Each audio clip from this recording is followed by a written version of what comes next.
We're recording. Okay. Okay. I'm here with Mr. Breandan McGhee, the host of the Reel Rant podcast, which is sort of on its way to making a good return. I think that's accurate. Yeah, hopefully at some point here. Yeah. It's a bit of a anyways. Yeah, I'm Brendan. How's it going, Yeah. everybody? Me and Brendan went to high school together. We did Drama class primarily. drama class. Yeah. You were the kid in the shadows. I always remember. I was high, dude. Dude, I know you were. You were. I was gonna say inebriated to let you down easy, but Yeah. No, I but was you stoned. Yeah. you'd show up to class and we'd be asking questions around the room, and the teacher would get to you, and you'd just be like, "Yeah, man, whatever." Yeah. I always liked that part of the drama class, the questions thing, though. It was always like That was dope. I would think about the answer too much, though, and Yeah. I wasn't stoned in the second year we did it at all, but I was. Oh, okay. Yeah. Okay. Yeah. Yeah. I remember. Were we in Teacher two? got on to me, man. He knew. Once he knew, it's not fun anymore. Well, I mean, he'd been doing it for so long, so Yeah. he pretty much I was in classes with people that were way worse than you, dude. So Oh yeah. Yeah. Well, not even saying stoner being a stoner is worse in any capacity. I'm just saying that I'm saying that in regards to being able to be coherent. Yeah. you were on the top tier level. Yeah, that much. I wouldn't have done it otherwise. Yeah. It was definitely big balls, that's for sure. I wouldn't have.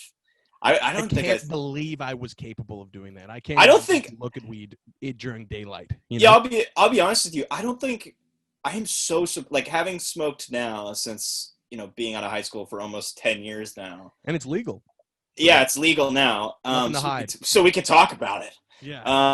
But yeah, no, having been out of it for so long, and thinking back of how small of a child I was, I was I'm so baffled on how most people could get stoned and go to class, because weed freaks the hell out of me. I can't smoke anymore. I went through a thing for 4 years where I was smoking it every night.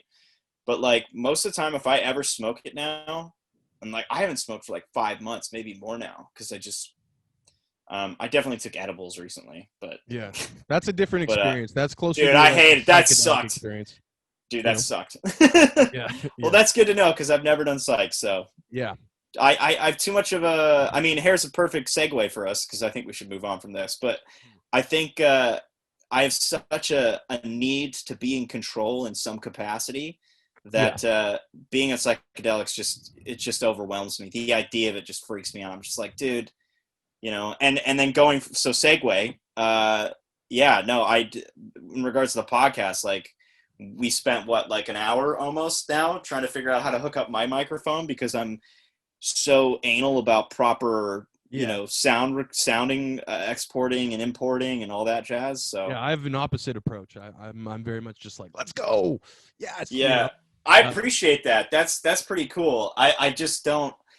I don't know. I've bought all this equipment. I've spent all this money and spent all this time. I know how to use it. So spending the extra hour if I need to just try and figure it out is fine. But I've never used Zoom before, so I was just it's just so easy to record. That's why I like it. It's like that. It shoots out audio too. That's what I like about it the most. Yeah, I don't have to convert the video and take it out and all that. But that was one thing I wanted to ask you about is how did you get to, because I've listened to, I'm probably one of your most faithful listeners to your show. Oh, is that good? That's good. That's good, man. I appreciate that. Thank walking to work most weeks. Yeah. Okay. Yeah, because I had the right length. It was your shows are usually 40 minutes to an hour 20, right? Yeah, about that. Yeah, about that. And that's you could go there and you can come back. So yeah. But yeah, how did you get to coming up with a format? Because you have a very clean format. It changed over the 3 years. Oh, dude. But it was you have a pretty clean format with you have the film of the week song, and you have the synopsises and kind of those characters that come with it. Yeah. How did you settle on it? Were you inspired by another podcast? Did you just kind of lean into it? If Corey was living with me right now, he'd be on the show too, and he'd have a lot. He'd be on with us right now, but fortunately, we don't live together anymore, which we kind of mentioned in our last kind of episode. Yeah. But no, I think the show so we've been doing it for, I guess, like on and off for about 3 years now. We've kind of taken a break since May. Just kind of, obviously because the world's crazy, and just try to figure out life a little bit more. Probably get into that later, but it kind of just, I can take you back to the beginning. Essentially, we just started because Corey and I just wanted to do something creative together that wasn't filmmaking. Yeah. And I'd been wanting to make a podcast for maybe 4 or 5 years prior to the point when I actually started it. And it's because I grew up listening to a lot of radio, like a lot of like CBC radio. Yeah. And I loved, as much as I love the Q show, and a lot of people, and I'm not saying Jian Ghomeshi is a good person in any shape or form, so don't. It was a good show, though. It was a good show, but he's a terrible fucking human being. Yeah. Oh, thanks, Mom. My mom brought me coffee. Oh, hell yeah. Who's that? Cheers. Oh, it's JP from high school. Hi, Hey. JP from high school. How are you? Hope you're well. I'm good. I'm doing well. Yeah. We're live right now. I think I know JP from high school. Yes. We met a couple times. Yeah. I was the greatest library mom ever. She was in the library. She was the receptionist. Yeah. All right. Receptionist. Bye. All right. Hi. She wasn't the receptionist. She was the library clerk. That's correct. Clerk. All Yeah, right. clerk. Well, cheers. Cheers. All right, where are we? Oh, Tim Hortons coffee sucks. Yeah, it is pretty bad. Yeah. Dude. Needs 2 milks and 2 sugars, man. That's terrible. Yeah. Holy shit. I usually drink McDonald's because I've heard that's better. So It is I better, just got into coffee, so. Oh, there you go. Yeah. I drink Starbucks. That's my favorite coffee. I It's don't so like strong. It's so I don't strong. I don't like strong coffee. Ooh. I need to have it. Jacked up. Like, Yeah. Yeah. Oh no, I have too much anxiety and it just mess with me too much. But that would screw with me. But anyways, so we started recording stuff in August of 2017, with just like a H4n Pro Zoom or whatever the hell. We were talking before the podcast, before we started recording, that they're probably, if you're going to start a podcast, I would say and you want good audio, start with those things. Like, you don't even have to buy the microphones right away. Just buy one of those. Yeah, you see don't how need a you like computer it. either. Yeah, you don't. In kinda the end, do. you do, but while you're recording, you don't need one. Yeah, while you're recording. Oh, I would always recommend to never, like, the way we're doing it right now is cool. I don't really care because it's not my show, It's but like COVID too, and it's like yeah. The way I would generally record is I would never rely on a computer to record audio. yeah, it could be a nightmare. I mean, I use Ableton, right? So I've done a couple in real life, and you just like I have this preamp. It's got 2 inputs. I have a bunch of XLR splitters. I mean, I pulled it out early. I don't have it anymore, but I have 2 of them. I've got an H4n Pro, and that's what we started with. Yeah. And then later I spent like an extra. I think I spent like $600 on like the really fancy one, so we can have 4 people to 5 or 4 to 6 people on a recording, but never done 6 because there's too many cooks in the kitchen. But yeah, 6 is too much. I could only do 6. Like, I feel like a live stream where everyone's like drinking or something would work with 6 people, but like not. I've done 5, but I just used, instead of buying the attachment for my H6, I just used my extra recorder, and we just synced the audio. So but anyways, so sorry, keep moving, but we started recording in August of 2017. And then from there, we had like a bunch of ideas what we wanted to do, but essentially our main goal was like, let's talk about film. It was a consumable thing. I already was listening to I was going to college at the time when we started, or Where'd you go university. to school for again? I studied, I had an AA in English, was an associate's degree. Those are kind of like, they don't really give those out anymore unless you go to a community college. So I went to Camosun for 3 years. And then I went to UVic and I got myself a bachelor's in English. I made a bachelor's, I guess in English or whatever the hell. Yeah, that's what I'm doing right now. And then I got a minor in film studies. So, right. Okay. Yeah. So, and those are pretty easy too to do, and it's a lot of fun because I think I'd finished. By my last year, I had finished all my English courses, and I just took film courses by the end. Yeah, because it's a lot of electives in the English degree at UVic, at least. Yeah. It's a lot of fun because a lot of them are transferable. Like, you can take film courses that are actually English courses and vice versa. Yeah. So, so I think we released our first episode October 30th, 2017, and it was terrible. It was terrible. You started with Lord of the Rings, right? Fellowship of the Rings? Yeah, the first episode was Lord of the Rings. We didn't really know what we were doing, but we felt like, hey, we kind of did what we just did, where you're just like, fuck it, let's do it live. And you just basically were like, let's start recording. And that's kind of what we did. And but by that point, we had recorded probably 20 episodes. Okay. But we had but we were just recording them, and then like, I'd listen back to them for like 15 minutes, and if I didn't like them, I was like, nah, screw this. Or I'd just be like, oh, that was good. Like, let's keep doing more. Because originally just started with me like taking my H4n and putting it between the two couches, and then us, playing video games and talking about film, or just sitting next to us and like sitting next to each other and just talking about film for like an hour. Yeah. You weren't were you covering specific films? Yeah. So like the first actual recording that we recorded anything for was Goodfellas. That's what we did. Okay, nice. And we did that one, and obviously I deleted it. It was terrible. I should have kept it. I don't know what I was doing. It's good. I'm a big fan of posterity, even if the public doesn't get it. I got my folders all nice. Dude, everything I've ever made. It's my mom, the one you just met, she taught me to keep a clean and organized room. So when it comes to shit you don't need, get rid of it. So anything, like sometimes I'll go like, well, oh, that would have been great to have, but like, there's never a time where I'm like, oh, you know what I really miss? Like my audio that I recorded such and such time back then. Why can't I find it? Because I never look back on the shit. Like after you do this for a while, you're kind of like, you finish an episode and you're like, all right, good, I'm done with that. I don't listen to these back. I would never listen to one of these. I listened to one of them back because I thought it was really good. It was the Cat Torn interview, but otherwise, I don't listen to them back. Yeah, I listened to mine back just for just to kind of like get a sense of like how I'm sounding. Yeah, is there certain like ways I should rephrase things? Yeah. It's just to like be able, exactly, and it's a way to like you're going to school for English. I think the one thing I knew like 2 years into my degree, I was like, I don't know if I'm ever going to use this unless I end up teaching somewhere abroad or whatever.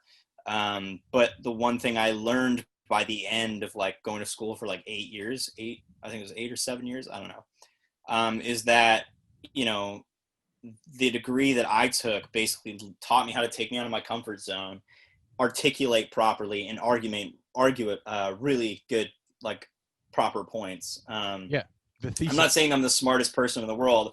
I'm not saying I'm the smartest person in the world, right?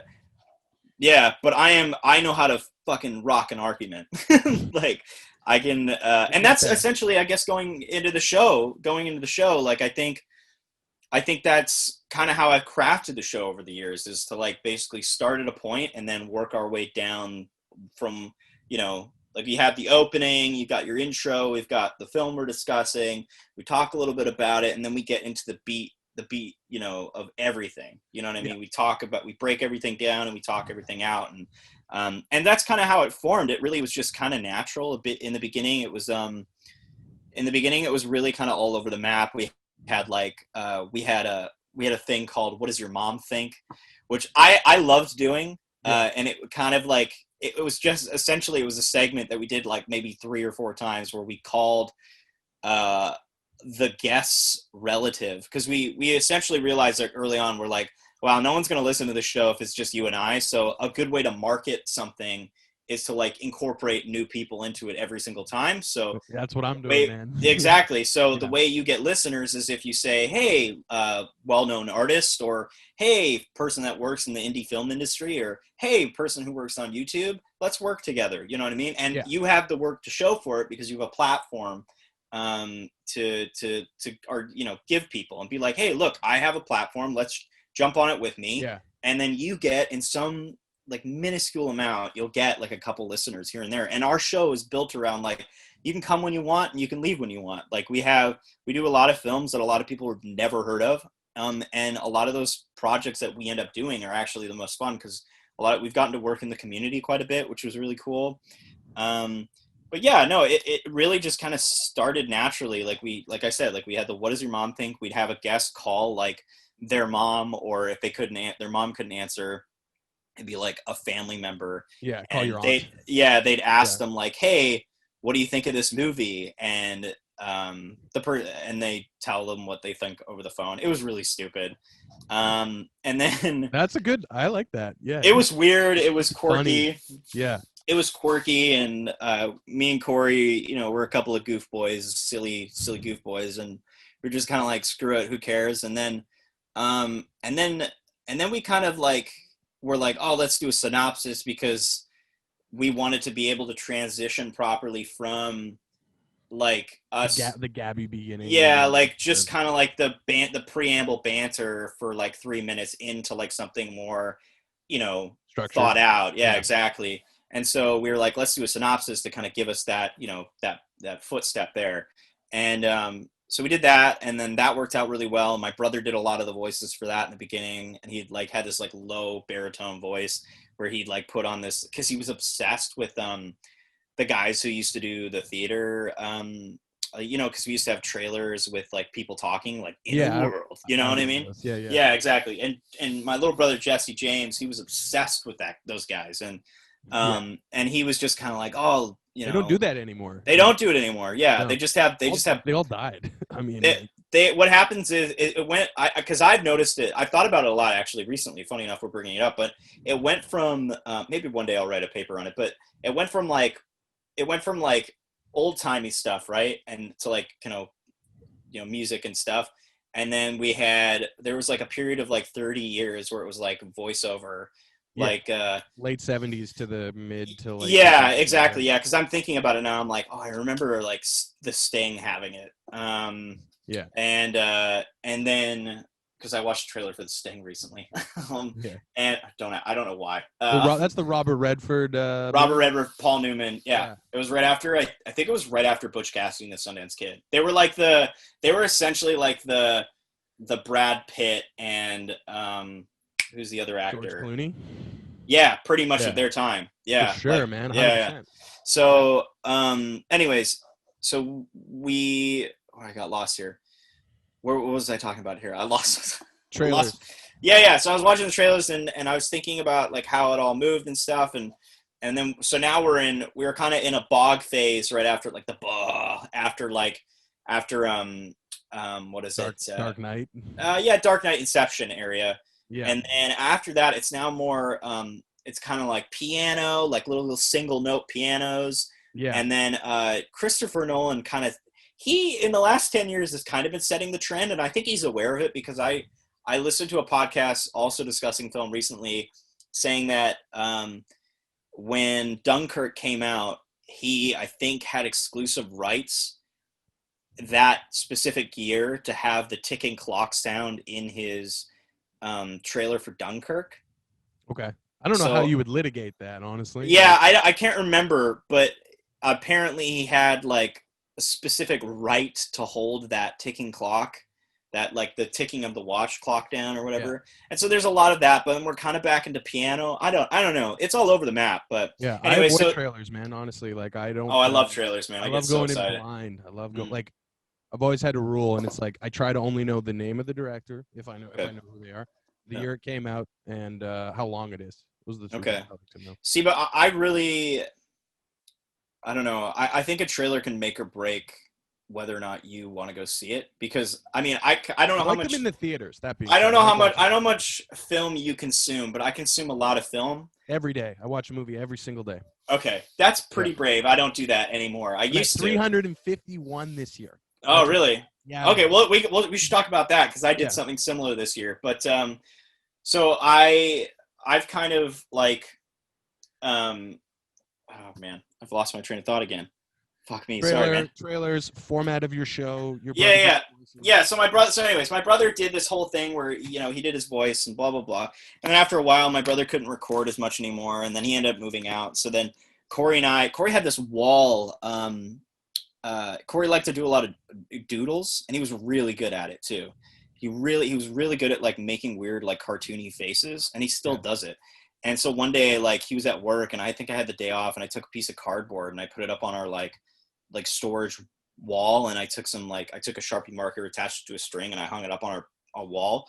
And so because he was drawing all over our goddamn chore board, and it was just taking up way too much space. I'm like, dude, we need to have this for like recycling and all that shit. Yeah. And I was like, dude, I love your art, but we need to put it other places. So I just made him a wall. It was called Corey's Wall of Mythical Faces or something like that. Yeah.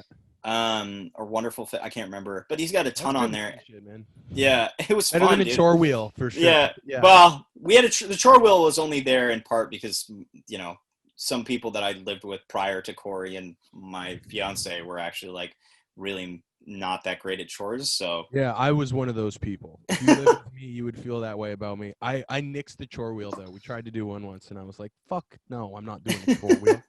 Some people like it, some people don't. But I would always just be like, "I'll clean the bathroom when the time comes. I will get there. I'll get the hair out of the sink. Oh man, make up for everything." I also did the dishes. I did do. Okay, that's big game. That's big game right there. If you do the dishes without being asked. So yeah. Well, I had a rule in our place, but right before we were leaving, it was like you couldn't,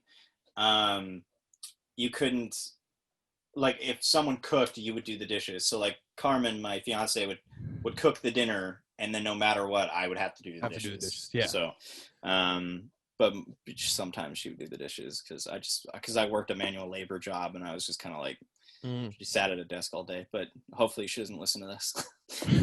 I was kind of a pushover sometimes. I just was lazy. Let's be honest. But anyways, going back to the show, we had this board, and we were watching the show Mindhunter, and by David Fincher. Netflix yeah. show? Yeah. Fincher is probably my favorite director. You watch Mank yet?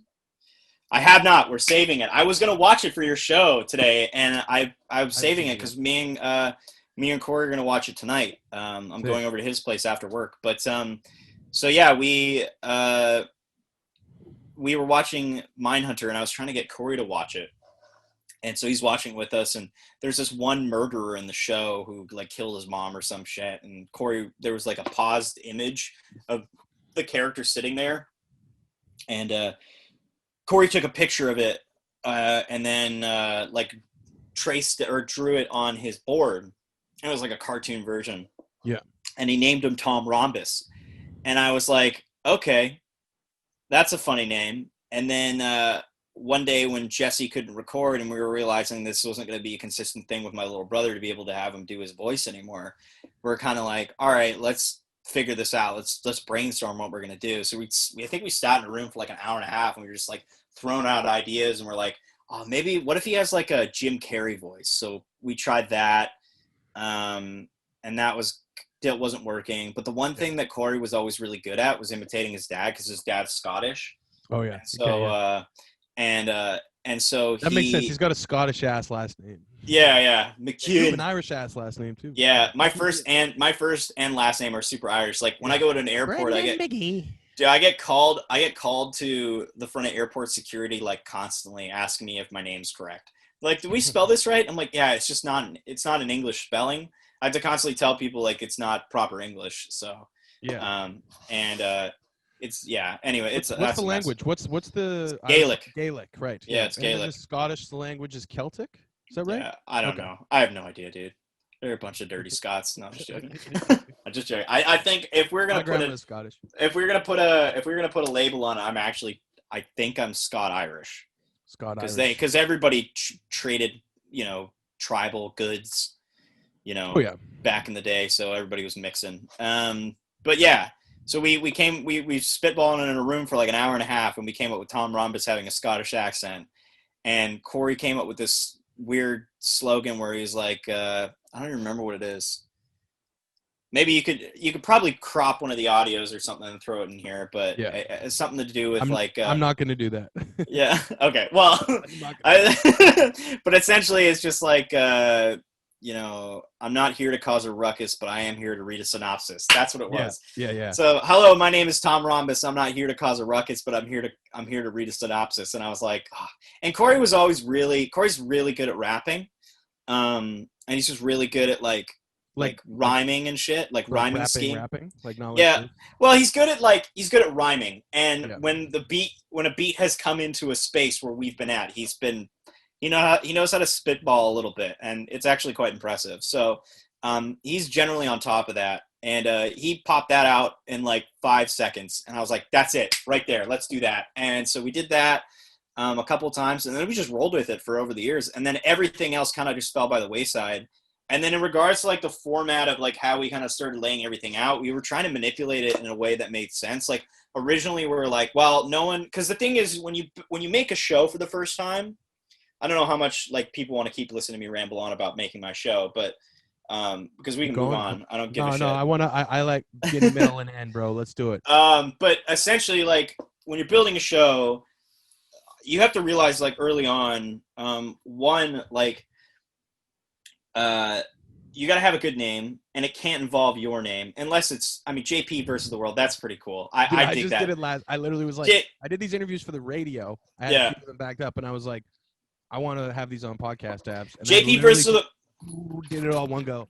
JP versus the world sounds like a Vice like show on YouTube where this guy goes around like who has enough worldly experience where he would look like a fish out of water in like say Eastern Asia, but like when he got into the thick of it, he knew his shit. Like he's read some books. Yeah. So he's like, oh, this whatever involves this, and everyone around him's like, what the hell? How does he know that? Or how does he relate his culture to us? It's a bit of like an us and them kind of thing, but it's like, but it's you versus everyone else. I think that's what this show is. Yeah. It's pretty dope. That's why I like it. And so when I say that thing, like, you gotta have a good name, and I would generally not involve your own name, but like this, I think works perfectly because, it's like, who's JP and why is he against the world? And you're kind of like, oh, like I can see that on YouTube because I follow a lot of guys that do similar stuff on YouTube and stuff. So I appreciate it. But when I'm talking about our show, and because we're in such an oversaturated industry in regards to talking about film, and movies or anything like that, film podcasts. I don't. That's the thing. They're like noise though. Like, exactly. I don't. I watch a lot of video essays. That's pretty much what I do. I don't. You're a big Red Letter Media guy, right? Oh, I love Red Letter Media. Half in the Bag is very good. I really like Red Letter Media. Shout out to Ralph the Movie Maker. He's a friend of mine. I've had him on the show. I listen to that one. Yeah, he's pretty awesome. He makes great stuff on YouTube. He's just been doing it forever though. That kid's been at it since he was like 12 or 11 years old or something when we were talking. And then Mr. Sunday Movies with the Weekly Planet or whatever, and they're amazing. They're a bunch of Australian guys, Nick Mason and oh my god, James Clement, I think his name is. Yeah. But it's Mr. Sunday. That's what he goes by. I think there is a blurred line though between like when it comes to if you're attacking a specific medium or whatever between podcasts and YouTube. Like, so if you have a YouTube show or a podcast where you're like, I'm doing literature, I do a different book each week, it's not really that different other than how the audience consumes it, right? Yeah, well, again, like what I was going to say too is like I think because like what I was going to get into is you got to have a good name to catch the audience. So generally I go for alliteration because people are like, oh, that's catchy. Like the Reel Rant, like, oh, it's got a double meaning. It's like a real rant. When I was younger, I was calling it like, I had a blog that I did like a couple stories on about like the Wolverine or whatever when it came out, called Cupid's Rant because my friends were calling me Cupid at one point because I had like got them together or some shit. It was really lame. And then it turned into McGhee's Rant, and I kind of did like a low key sort of like early version of my podcast like a year and a half prior, called McGhee's Rant. It was just me discussing a book or something like that for like an English lit class in university. And then I was like, okay, let's work the word rant because I would say like most of the time when I talk too much, and then it just becomes ramble and ranting kind of fall hand in hand. And so we went the Reel Rant. Yeah. And so I was like, okay, cool. I've got the name. And then I was like, okay, nobody knows who the fuck I am. And no one cares. That's the thing is like when you make a show, you have to realize nobody gives a fuck. Like no one cares about who you are. Yeah. Because again, you're like, you're a grain of sand in the ocean. All right. And yeah. And especially when you're in like a film discussing, podcast format, there's hundreds of you. There's thousands of you, right? Of you, man. Yeah. Yeah. Like it's just kind of like, what's the point, and that's why you lose steam a little bit.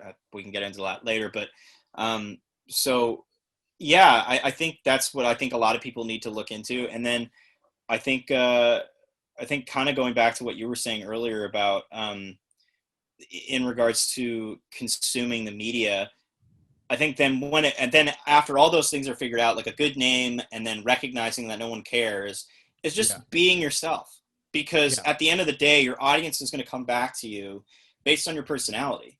Because again, like podcasting is turned into this, like, it's an audio medium. And now, if people aren't watching YouTube videos because they don't have the data to sit in their car while they're doing skip the dishes like me, they're going to have to, basically, they're going to have to consume audio versions of that while they're scrolling on Reddit, listening to whatever podcast, right? Or they're at work for 8 hours a day, like mowing a lawn. That's what I did, all year last year. So you got to have a good personality. And I think that's key. And so Corey and I really, really honed in on the people that we were on the show for the most part were the same people that we are off the show. Yeah.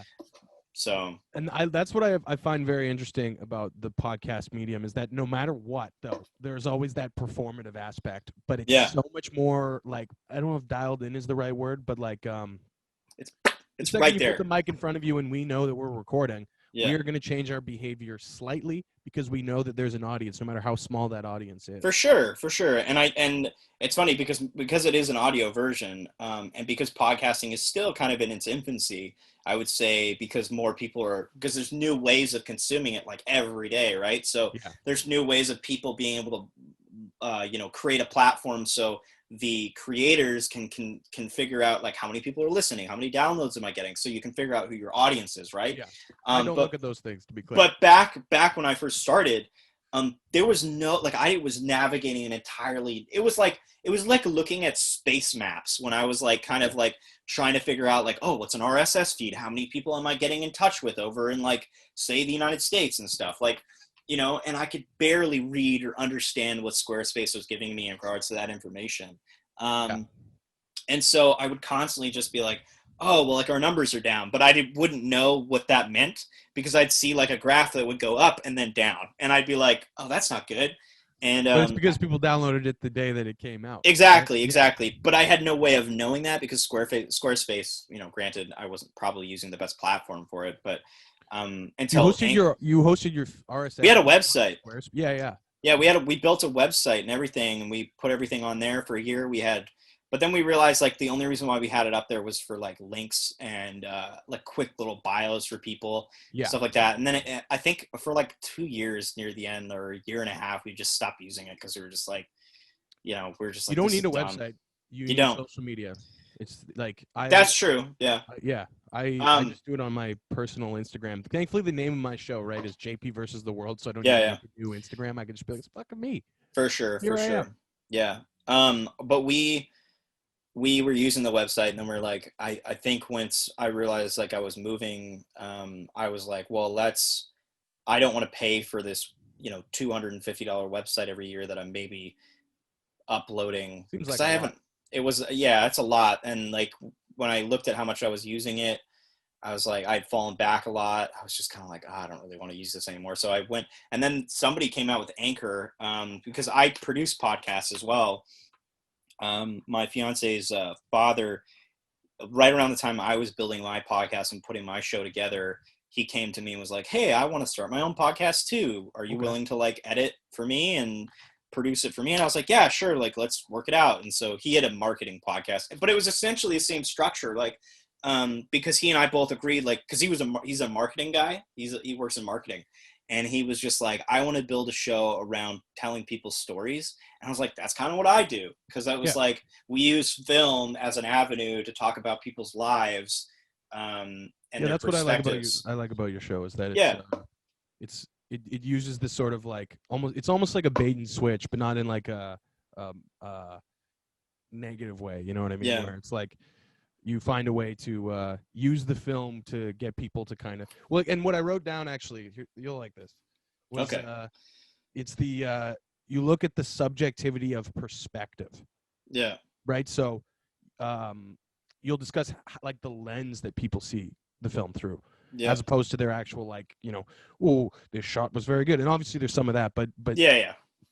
Like when you did the Moonlight episode, for example, it was like I love that episode. It was really good. I listened to it while playing Smash Bros. Drunk at 1 a.m.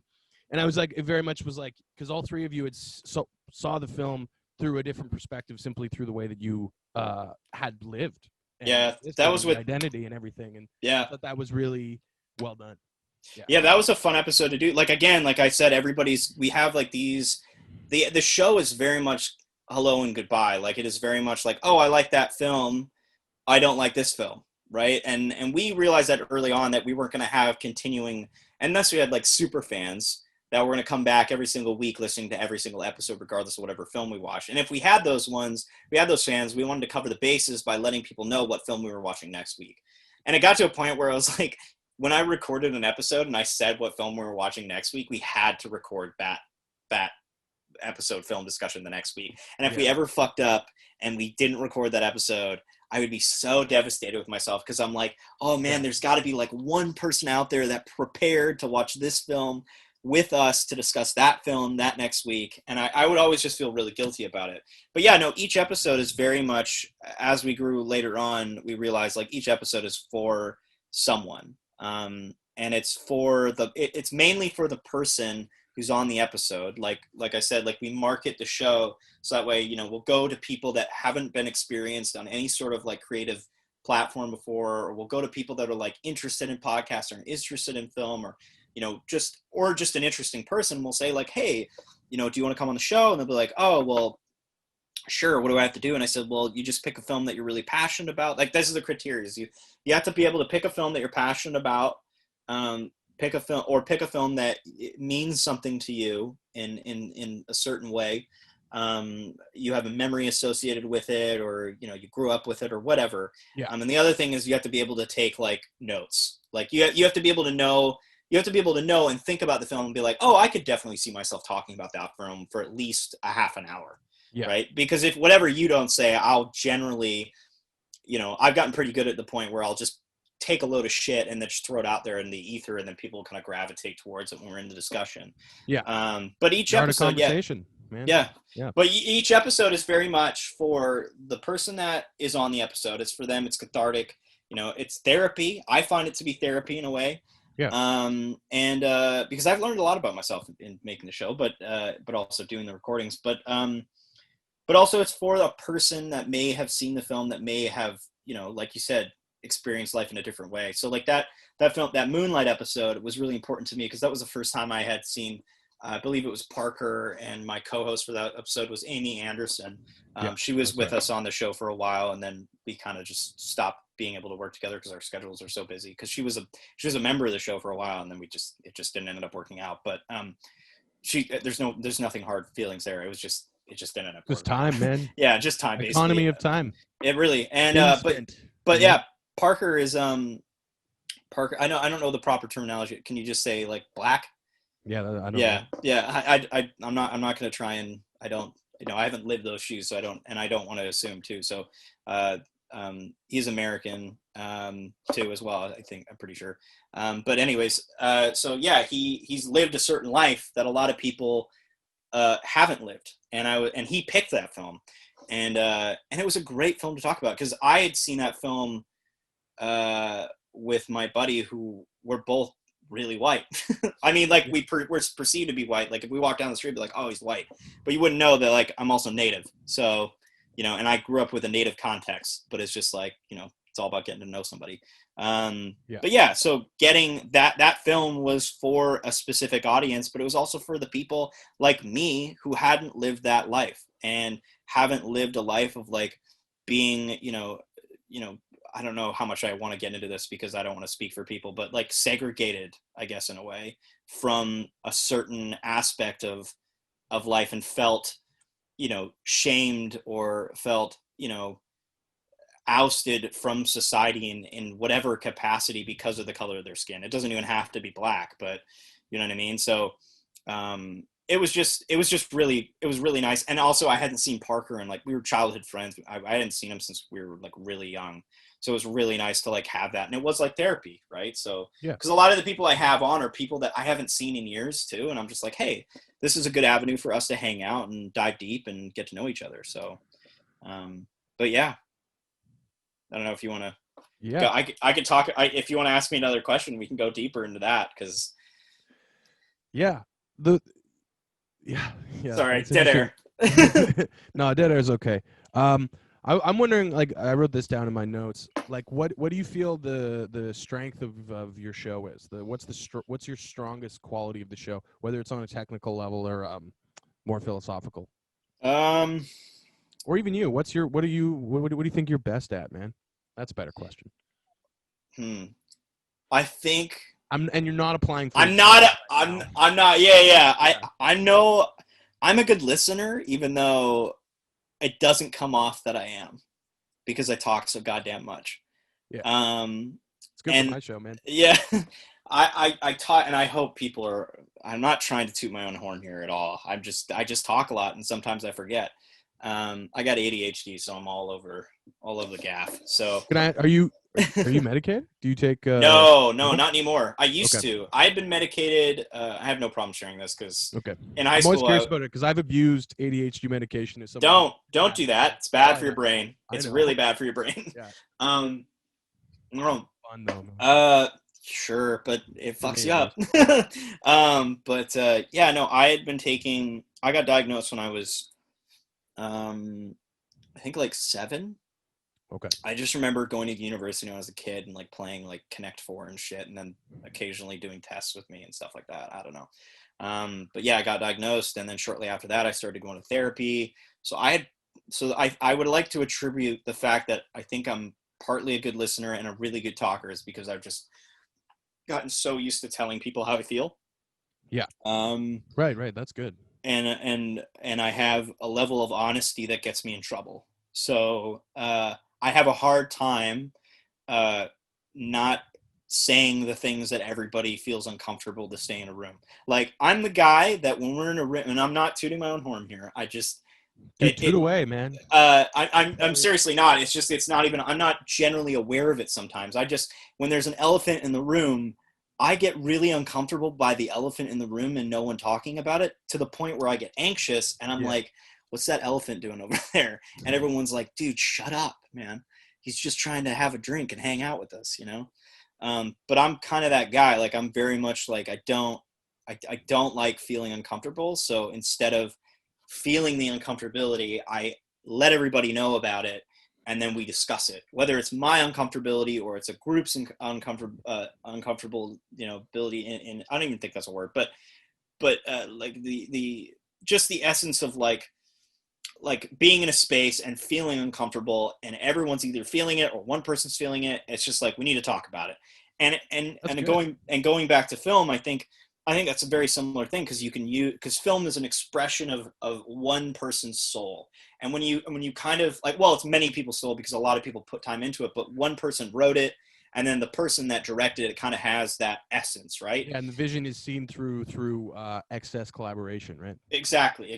So, and so when you take that medium and you give it to somebody, and they're like, okay, here, play with it, you're gonna get whatever you get out of it. And I guess in a way, my favorite thing to do from that is like, okay, so what did this person get from this, and how can we relate on a personal level?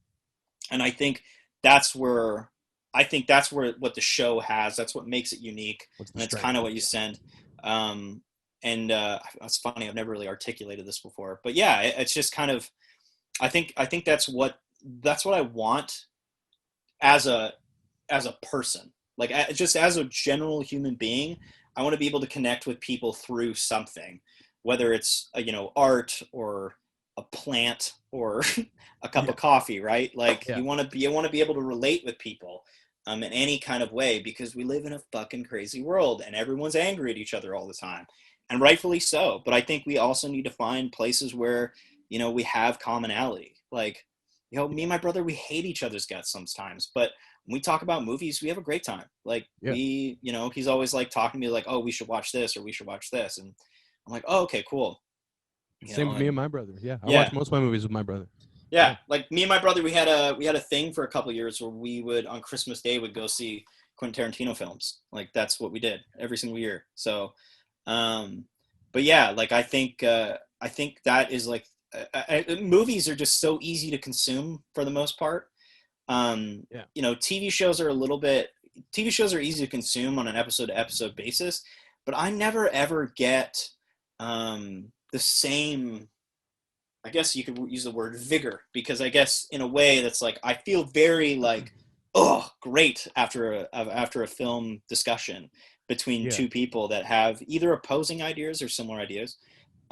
Because it's cathartic. Like I said, it's like therapy.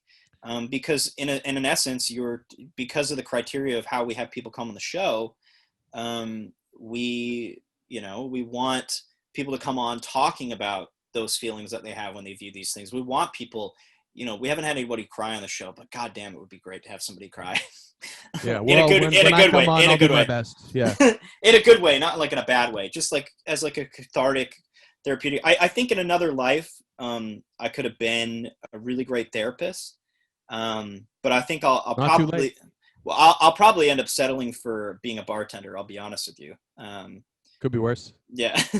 Hey man, I'm moving to the UK. I think it sounds like a great time. So to start somewhere, that or a bar. I thought about being a barber more recently, but I don't know. I think that's where what I'm good at is listening, and I'd like to think I'm good at relating to people, but sometimes that can get me in trouble because I try to like be like, oh, and that's just a product of the ADHD, because a lot of times people with ADHD tend to either switch the topic or try to relate because they feel uncomfortable in a situation, because they are like, because you're socially anxious, so you want to fit in, so you want to talk like you have some sort of merit on the subject that's being discussed in the room.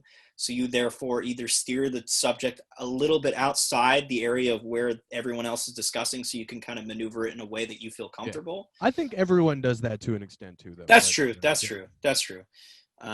But yeah, I think at least when you're discussing things that involve like information, you know what I mean? Yeah. Well, everybody wants to be the guy that's really good at Trivial Pursuit, right? Yeah. Like that's yeah. Like everybody wants to be able to know who was the 12th president of the United States. Like that's. I wish I could just say it right now. I don't know. I'm actually pretty good. Roosevelt. It was the first Roosevelt, right? 12th president of the United States. I have no clue, dude. I have no clue. I know presidents way more than I know like prime ministers, dude. I know John A. McDonald. I almost said Stephen Colbert, but no, I know. What's his name? Gordon. What the hell is that guy? Who's the last guy? The last guy was. I was gonna say Gordon Campbell. No, the creepy looking weird guy. Stephen Harper. Stephen Harper, not Stephen Colbert. And now we've got Big T. Paul Martin. That was the one before that. Paul Martin. Oh, really? I have no idea, dude. He wasn't prime minister for very long. Oh, okay. But anyways, I like to be that person that has all the information, because I like to be helpful. And I like to be helpful for people. And I'd like to think that our show is in some way like when people we left our recording studio or whatever the hell you want to call it. It was, by the end, it was pretty much a recording studio, which was pretty dope. We had like a separate bedroom with like all the bells and whistles, which was really dope. Yeah, like soundproof walls and everything. We didn't do that because we didn't need it. A lot of people were like, "Oh, you need this," and I'm like, "I don't think a couple." Well, you're not recording music, right? Like it's not quite. Yeah, and you can have a bit of bleed and it's fine. Like exactly, yeah. Like we just had everybody. Like it was perfect. Like there was enough stuff in the room to kind of like have the wall.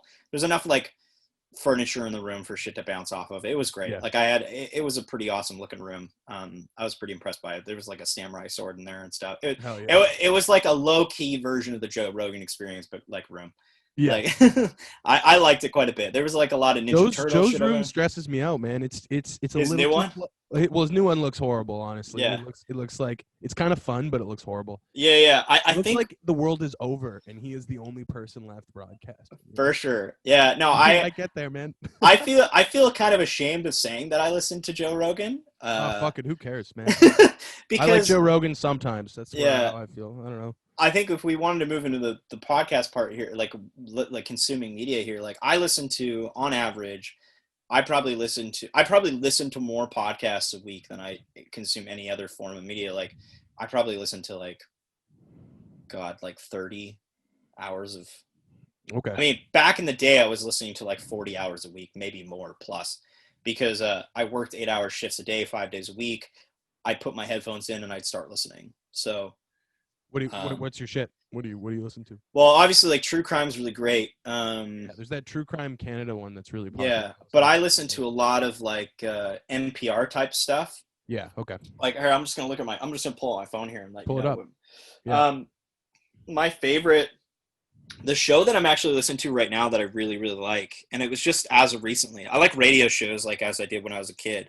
Yeah. But the show that I kind of really fell into a lot, right, just because of COVID and like, I like therapy, but it's really expensive. Yeah. And I find it very like cathartic, and we haven't been doing the show, so I can't really, get all I want right now from, life. And life kind of sucks right now because I'm kind of stuck at my mom's house, and I'm supposed to be in the UK with my fiance. You're in purgatory, man. Pretty much. I live in like I keep on saying I live in like I want to say dorm room almost, but it feels like a really tiny ass like apartment in like the overpopulated place in China, pretty much. Yeah. Yeah. Like it, and that's not me dissing anyone in China who lives in an overpopulated place. I'm just saying it's just like I've seen some Sardines, places, man. Yeah, like it feels like that because my mom is in the midst of moving, and she's waiting, and so a lot of her boxes are in here. So I've kind of just had to take a lot of the stuff that I unpacked from my stuff from moving and selling everything, and just kind of brought some stuff over here. But yeah, it's really small. But yeah, I've been really trying to like figure out. Like in the last 2 months, because I've been separated from my fiance for the longest we'd ever been separated in 4 years, trying to figure out like how to be like, that's been my goal this year, is how to be present.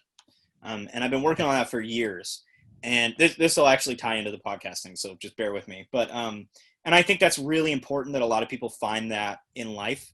But for Finding me, your flow state, your present state. Yeah. And I think I've almost gotten there. Yeah. I've almost gotten there, and it feels really good because now I feel. Because what you said, you like being in control, right? Like I like to be in control, but you got to kind of give up some of that to be present. Exactly. And so the last 2 months I've spent really trying to like, because like I said, I got a big mouth and I'll get myself into trouble sometimes, and I definitely am overly critical of myself, but I'm very good at being self-reflective, as my partner will tell me quite a bit, and that's great. But I think that there are a lot of areas where I need to improve as a human being, and I think this year we've got nothing but time. Like I've got nothing to look forward to other than moving, which is great. But like I've been really trying to figure out a way to like learn how to be present. Like that's my goal. And so with meditation? That, yeah, no, I've been meditating for years. It's really great. I sleep a lot now, like during the day. So yeah. I just kind of like, and that's just because of, you deal with yearly depression during the winter. But this one seems to be hitting people pretty bad. Yeah, for sure. And so I've started to listen to, I kind of picked it up offhandedly because I listened to because going into like therapy and like trying to find yourself and figure out who you are as a human being, I found it's funny. I pitched a therapy podcast to a therapist once because there was a time where I was like trying to build a podcast network, like a network, and I was like going around like being like, hey, I'll build this show for you. You just have to record. I'll edit it for you. Kind of like trying to make a job out of it, and like didn't really work out. Entrepreneurial spirit, man. Exactly. I know what I'm doing when I edit and stuff, but what do you use Pro Tools, right? I just use Audacity. Audacity. Enough. Oh, that's and I've got a nightmare, man. Dude, I've gotten great at it too. I'm so good at it. Maybe you can show me some other things that I can use inside. But I honestly, it's great. I love it. Who cares? Yeah. But the one show that I pitched a couple of years ago, like I said, to another therapist, was like, you basically you record a session if it's all consensual between the people. You record a therapy session between people, and just like whatever. But I started listening to this show called Where Should We Begin with Esther Perel. And it's basically, a lot of the times it's just like couples come in and they talk about their relationship. And And that's generally what it is, but there's some other episodes and stuff like that. But I've been spending hours listening to this show, and really trying to figure out, like, taking bits and pieces of people's relationships and kind of somehow inadvertently giving myself pointers and putting myself in that room with those people and being like, oh, that's something I have a problem with, because you're never privy to other people's experiences because it's such an intimate setting, therapy, right? And I think when you're in that room with a counselor, you're just going to spill everything out, right? And this is a perfect way for people to kind of, experience that, like, understanding, like, by listening to it. As a listener, you can listen to those experiences, that intimate experience, and be like, oh, I'm not alone. Yeah. Oh, I'm not perfect in this area either. And then in hearing those things that these people are admitting to, or all these things that they've done and how they want to change them, Esther, who's an amazing, I'm this close to buying her books. But like, she's really great at just being able to, like, listen and break stuff down. And that's something that everybody wants in, like, a partner, a friend, a relationship, to, like, really get some, like, critical feedback. And it's unfortunate a lot of us aren't trained therapists, and we don't have trained therapists for friends, but which would be weird, but also kind of great. Yeah, you got to teach yourself to be vulnerable. That's exactly, like, especially men. Yeah, especially men. We're pretty bad at that. Yeah, I mean, I grew bouncing back, but often that comes with sort of unspoken damage, I think. I've gotten really good at, ever since I was a kid, because I started going to counseling young. My dad was a psychologist, so I grew up kind of talking about my feelings. My dad was more of the sensitive one, where my mom was kind of like the, get to work. I have a similar family structure. My mom is a bit more strong-willed than my dad. Yeah. And so I kind of grew up with that. So it's really, like, being emotional and talking about your feelings is, like, super important to me. And that's what I kind of offer when we have the show too, is, like, get into it, talk about that thing. Like, what were you thinking? Like, that's the one thing I love about that show that I was just mentioning, is, like, the host Esther, she'll generally go, she'll look at one person, one person will be saying something and the other person will be reacting, or the one person will be saying something and be like, what was that feeling you just had right there when you said that thing? Right. And in a way, like, I've done that before in my space. Here I am trying to advocate my show like it's some sort of therapy session, but I don't know. But it's that's that entrepreneurial spirit. You can't. But that's what I feel, man. Like, that's what I want for my show, is people to feel something when they leave that room, is they feel like, oh fuck, like, I feel like I got something out of that. And a lot of the present is too. You're more conscientious of your guest than you are actually of your listening audience, right? Yeah. And you hope that just bleeds into your, other than the actual production quality. Yeah. That wasn't original. Listeners.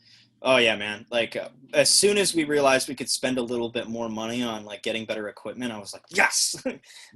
Because we wanted to get to a point where we could edit our audio separately. Because editing everything together was just a mess. So yeah, I don't know. I don't know where the question was, but I don't know how we got there. But essentially, I think one of the shows that I've been listening to recently is that show. But my favorite show, man, I have so many. But I like I said, I like a lot of, like, radio, like, dramas and stuff. Like, I listen to this show called The Truth. Okay. I don't know if you've heard of it, but it's like, basically it's the slogan is, like, movies for your ears, and they're, like, short skits. But my favorite show of all time is Heavyweight. Okay. And that's with Jonathan Goldstein. And he worked on Wiretap. Wiretap, that's right. Yeah. He did Wiretap back in Canada back in the day, and now he lives in New York. I was a fan of Wiretap for sure. That was a good show. Jonathan Goldstein is my heart and soul. He is my new prophet in this life that I call, he's like a more surrealist Stuart Copeland is kind of how I see it, Okay. Yeah, I generally, I don't think there's ever an episode where I kind of walk. I think maybe like one or two, but there's never been an episode where I don't get to the theme song at the end of the episode. What is it called? Sun in an Empty Room by the Weakerthans. Yeah, I love the Weakerthans. And that song, when he plays it at the end of the episode, I just I lose it. I lose it, man. Because it's like, essentially the breakdown of and I think everyone needs to experience this when they listen to any sort of like if a piece of audio can break you like that, it is so insane because you're consuming one aspect, right? Like this show, you've got the video and the audio, right? So you can consume it visually or you can consume it auditorily. However you want. However you want, exactly. Most of the time, people are going to consume podcasts just through their ears.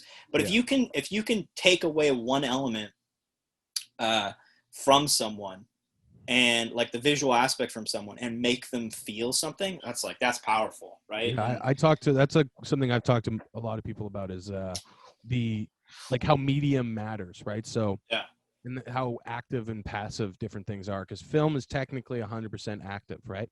Yeah. Because it's all senses, right? It's visual and it's audio. And it's can't smell it though. I wish you could. Can't smell That'd be it. cool. Yeah, although Not I remember Rugrats Go Wild had scratch and sniff. Yeah. That was fun. That would have been cool. But yeah, it all just smelled like licorice in the end or something. Yeah, probably. It wasn't very well done. Yeah. But again, that show Heavyweight, it's just essentially like all it is Jonathan Goldstein. He gets people to email in or whatever, and he picks one that he could pursue, and essentially he gets somebody who's had an experience in the past that they want to revisit to try and fix, and he acts as like an intermediary between two people to like kind of resolve an issue. Plays moderator, right? Yeah, like basically a moderator for the breaking down of a situation. It's not like therapy. He's not really acting in that capacity. He's like, so somebody will call in and they'll say like, hey, back in the day, this is one of the most recent episodes. Back in the day, my uncle, he was gay and he came out as gay to our family, and my family, they were from a religious background or whatever, and they were never really accepting of this. And then we found out that he got sick. I can't remember if it was from AIDS or something like that, but he got really sick, and the whole family kind of like basically left him. Like they didn't really want to have any sort of relationship with him anymore, or didn't really at least try. So this guy's the guy who was sick, his like boyfriend basically took care of him until he passed away, essentially, and the rest of the family didn't. And the story is about the niece who wanted to find and track down this guy who took care of her uncle that she was really close to before he died, that she had lost touch with. And so they tracked him down, and she wanted him, this guy, to basically forgive her for her family. Yeah. and all the transgressions of being homophobic and like all these terrible things. And she was in her like late 30s. I think she was like 37, and he was like in his mid 60s. And it was just really powerful. And that was just the most recent one, but there are so many episodes of that show, man, that I'm just like, it was emotionally rewarding. Dude, the art for that show is so good. Like but yeah, I listen to a lot of Gimlet stuff because Gimlet's really great, and they're based out of New York. But man, if I could get a job working for them, that'd be great. Yeah. But those are the shows that I'm listening to most of the time. It's just like Gimlet, Reply All. You ever heard Beautiful Anonymous? I think you'd like that one. No, I haven't. Okay. I haven't. I'm gonna pop that in. Yeah, you'll like it. It's basically just it's in the same sort of vein of like, real life. Looking back, just kind popped of thing. Up. Yeah, it's you call in at a certain time. Oh, I know this guy. Yeah, Chris Gethard. Yeah. Yeah, and you call in, and if you get on, basically you talk to him. If you troll, he just goes on to the next person, basically. Okay. And that doesn't make it into the show, but yeah, there's some crazy stories that people tell, and sometimes they're really light and fluffy, and sometimes they are dark as fuck. Like yeah, it's just, and he's just a good. He doesn't talk that much during the show. He's a goofy guy. Yeah. He's a goofy actor. Yeah, I mean, most of the time, like I have my guilty pleasure shows, like you would like have soap operas or whatever, or you'd watch The Bachelor or something. Yeah, I mostly listen to comedy shows. Yeah. Before I go to bed. I usually listen to like radio drama, like when I'm running or I'm driving, or when I'm running, I'll listen to like my favorite shows because I need to distract myself because I hate running, but deep down I also love it because that's my therapy nowadays. It's just running. Yeah, get the endorphins going, man. I've always exactly. Thought, exercise. It's always like, oh, what can I do? And it's like, well, dude, exercise. Don't take medication. Yeah. I took medications for 22 years, and I got off of them, and I was like, one, it's cheaper not to take them, and if you can, and if you've lived with them long enough, generally they've mess with your brain chemicals enough to basically make you especially ADHD medication. Even if you do have ADD, I can imagine that 20 years of using something related to an amphetamine will fuck you up a little bit. Right? Yeah, it definitely did. I think if I would have had a choice gone back, I think I would have maybe not taken the medication, but I could understand, like, I would definitely remember getting in trouble a lot when I was a kid. Yeah. So but culturally too, like at that time. Can you hear that in the background? I don't know if you can hear that. Okay, no. Good. Okay, cool. But yeah, culturally at that time, I feel like we were throwing pills as a solution. Oh, ADHD was definitely like ADHD was the thing back then. It was like it was the cool diagnosis. Like everybody was getting diagnosed with that. And now it's a catch-all, right? It's a good catch-all. Basically, it's like IBS pretty much. Like, oh, you got weird farts? Yeah, you're probably IBS. It's like everybody's got IBS these days. Yeah. But yeah, I don't know. I think I think going back, I listen to a lot of different stuff, but like I said, I listen to everything, but it's mostly guilty pleasure stuff is like crime shows. But when I'm driving, it's like talk shows. And when I'm like sitting around for long periods of time, I'll listen to like, really like historical stuff. But I listen to everything, man. And it's just Dan Carlin. You like Dan Carlin?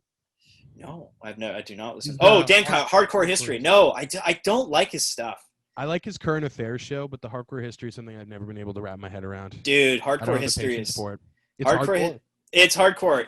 And the problem with him is he's like, look, I'm ADHD, but that guy's off the wagon, dude. He literally like he'll go like he'll give you like the story, the overarching story, and he'll be like he'll go deeper and deeper and deeper and deeper, and you're like, all right, dude, like just tell me how Leonidas defeated the Persians in the Hot Gates. That's all I need to know. Just tell me like the gory details and let's move on. I don't need 4 hours of, but that's just my opinion. Like more recently I've like fallen into like a new podcast called what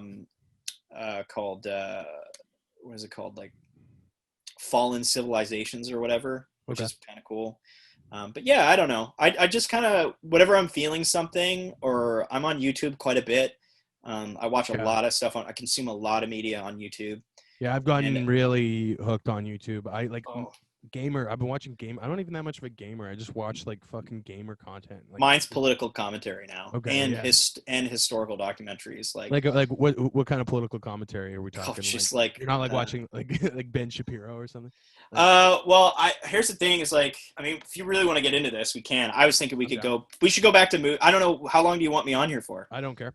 Okay, cool. Well, I gotta. The only thing I have is like I gotta work at. I have to work at like 5, but I can talk till then. Cool. Okay. Yeah. I could do another hour. I could do another hour and a bit. Okay. Cool. Yeah, man. We can talk for as long as you want. This is fun. Yeah. I don't see friends a whole lot as much as I want to now. Yeah. Same, man. I just see my girlfriend and my brother. That's it. Yeah. But yeah, no. We. All right. If we want to get into this. Yeah, I mean, we don't like to get political on our show, but it's mainly because we're not trying to we don't want to we want to try and be as open as possible. Like that's what our show is. Like we want to make the show about the film and about the person that we're talking to, and then talking about the person. Into it in a couple episodes though, like the last. Yeah, for sure. Last night, I don't remember which one it was. I think more recently we've just gotten I don't give a fuck anymore because. Yeah. Whatever. Well, yeah. Yeah, you're pretty years left as they come, right? Yeah, I mean, I'd like to think I took a political spectrum test recently because I was just curious. I was like, oh, I wonder, and I didn't understand all the words, so I may have gotten a little bit wrong. But I am. It's the square, right? The square one. I think I leaned into social libertarian. Yeah. Okay. So I think that's pretty average for most people. Yeah. Our generation on the Pacific Northwest. Yeah. Definitely. Yeah, but I do stand firm a couple of different areas that I don't really want to get into because it's very, it's it's a bit much because you can if you want to. No, because I don't think it's necessary. It doesn't really matter. It's at the end of the day, who gives a fuck? Yeah. Like we're all gonna die someday. But essentially, because also just I feel like I don't know enough about, like, that's the thing is, like, when you listen to Joe Rogan and stuff, I think the one thing people, when they jump on Joe Rogan, they just, like, feel like they can talk about whatever they want, like, long form periods and stuff. And I feel like Joe is the one thing I do like about Joe is, like, if you don't have the information about it or don't have an argument about it, I don't think it's necessarily appropriate for you to feel like you have just because you have the platform doesn't mean, like, you have the space and knowledge, quotes, I'm using quotes for those audio listens, to be able to talk about it. Yeah, and you know what I mean? Joe is very good at knowing what he doesn't know. Yeah, he's good at saying he's an ape, and he's an ape man. Yeah. And but there's some, like, I think you have to be able to recognize your audience and be like, oh, I actually have some power here. But no, I used to listen to because I'm very much the type of person that, like I said in our show, like, we want to hear everybody's voice, right? And I think it's important that we get along, and I think it's important for me to recognize that there are opposing opinions out there, and I want to be able to converse with those people because it's important to me. It's important to, instead of ostracizing a group and calling them names, I think it's important to listen to those people. Like one of my favorite films within the last couple of years, I should actually put it on my top favorite films of all time because it's one of my favorite documentaries. But we should get into that. That's fun. We'll move into film after this. But yeah, I'd like to talk about but yeah, no, it was a flat Earth documentary that was produced on Netflix, and hell yeah, it's amazing. I love flat earthers. They are flat earthers and Scientology. Doesn't hurt anybody's feelings being a flat earther. That's what I like about it. It should. I mean, often the thing I always say is every conspiracy theory always ends anti-Semitic. There's no way around it. Somehow. That's true. I would say. How do you get there from a flat Earth? I don't know. I mean, actually, I could now kind of. I think anti-Semitic people generally are conspiratorial in other ways before they become flat earthers. So I would say that they're already anti-Semitic potentially. I'm not saying all flat earthers are anti-Semitic. I'm saying that, like, the potential is there. Throwing flat earthers under the bus. You can generalize. No, I'm saying that I think that if you probably are a flat earther, you could make a distinction that there are maybe a few, one or two in that group that are Holocaust deniers. Like, like, definitely. It's just a generalization or a possible hypothesis. But you can't say there isn't one. So, but no, I was watching any group though. I was watching this flat Earth documentary. I love it. It's called Beyond the Curve, I think. And cool. At the end of the film, because you got the sense that the film was making fun of them in the beginning, but it wasn't. It was a full-on. By the end of the film, you realize it wasn't about the people it was about the people in it, and how can we help them in a patronizing way, but how can we include them in the conversation that's appropriate instead of ostracizing them? Because once you further ostracize somebody, you radicalize them because they find these little groups. That's what happens with incels. That's what happens with anti-Semitic groups. Yeah, QAnon. 100%. And the second I remember the first time Hillary Clinton said alt-right, and I was like, you made it real. You legitimize it. You legitimize it to a point. And same with the Proud Boys too. Like, I just listen to, I'm not a big fan of Tim Pool. He's a big, I don't know if you ever heard of Tim Pool. I know who he is. I avoid that kind of stuff though. He's a political commentator on YouTube. I'm not a fan of his opinions. I disagree with him on the most part because, like I said, he's like InfoWars adjacent, right? I would say he's a little bit more articulate than Alex Jones, but that's just me. Yeah. He's very fast talking, which is fine. But like, I don't agree with a lot of what he has to say, but there are some areas. But what I do appreciate about a lot of people in the political sphere, especially of our age group, our generation, is like, some of us are recognizing that we don't all agree, but where do we agree? And I've been listening to his podcast and having more socialist individuals, left-leaning people on his show and creating that platform for discussion between the two of them. And most of the time he gets an egg in the face because he doesn't know what he's talking about, but and it's very clear to notice, but he's quite opinion. And it's the same thing with Ben Shabibo. But you know, I intentionally call him Ben Shabibo. Ben Shabibo is he's an interesting guy. I definitely listen to him. For a while, I can see where the anger comes from, where he drives up anger and can make people feel, especially white males, feel like they are being is marginalized a proper term? Yeah, big time. Yeah. And same with Jordan Peterson. I can see why it's a sense of self-help. Yeah, sure. It's disenfranchisement and these people are disenfranchised. I watched a video recently. It was Jon Stewart in 2011. Love him. He's the king. He's the king. Yeah, he was on Fox News, and he was like, "Okay, like I'll tell you what. This is the thing I'll give you, and I'll apologize for this. Almost everyone else in the media calls your entire side racist, nonstop. We've been doing it for a long time. There's no way you're all racist. And for that reason, I can understand why you're starting to get a little fed up with it." And I was like, that's really articulate. Yeah. And that's gotten way crazier in the last, because that was 2011. That's gotten way crazier. And I see how these guys got on a platform. And I kind of fell for that world for like a short period of time. Dude, so did I. I found nuance to it all.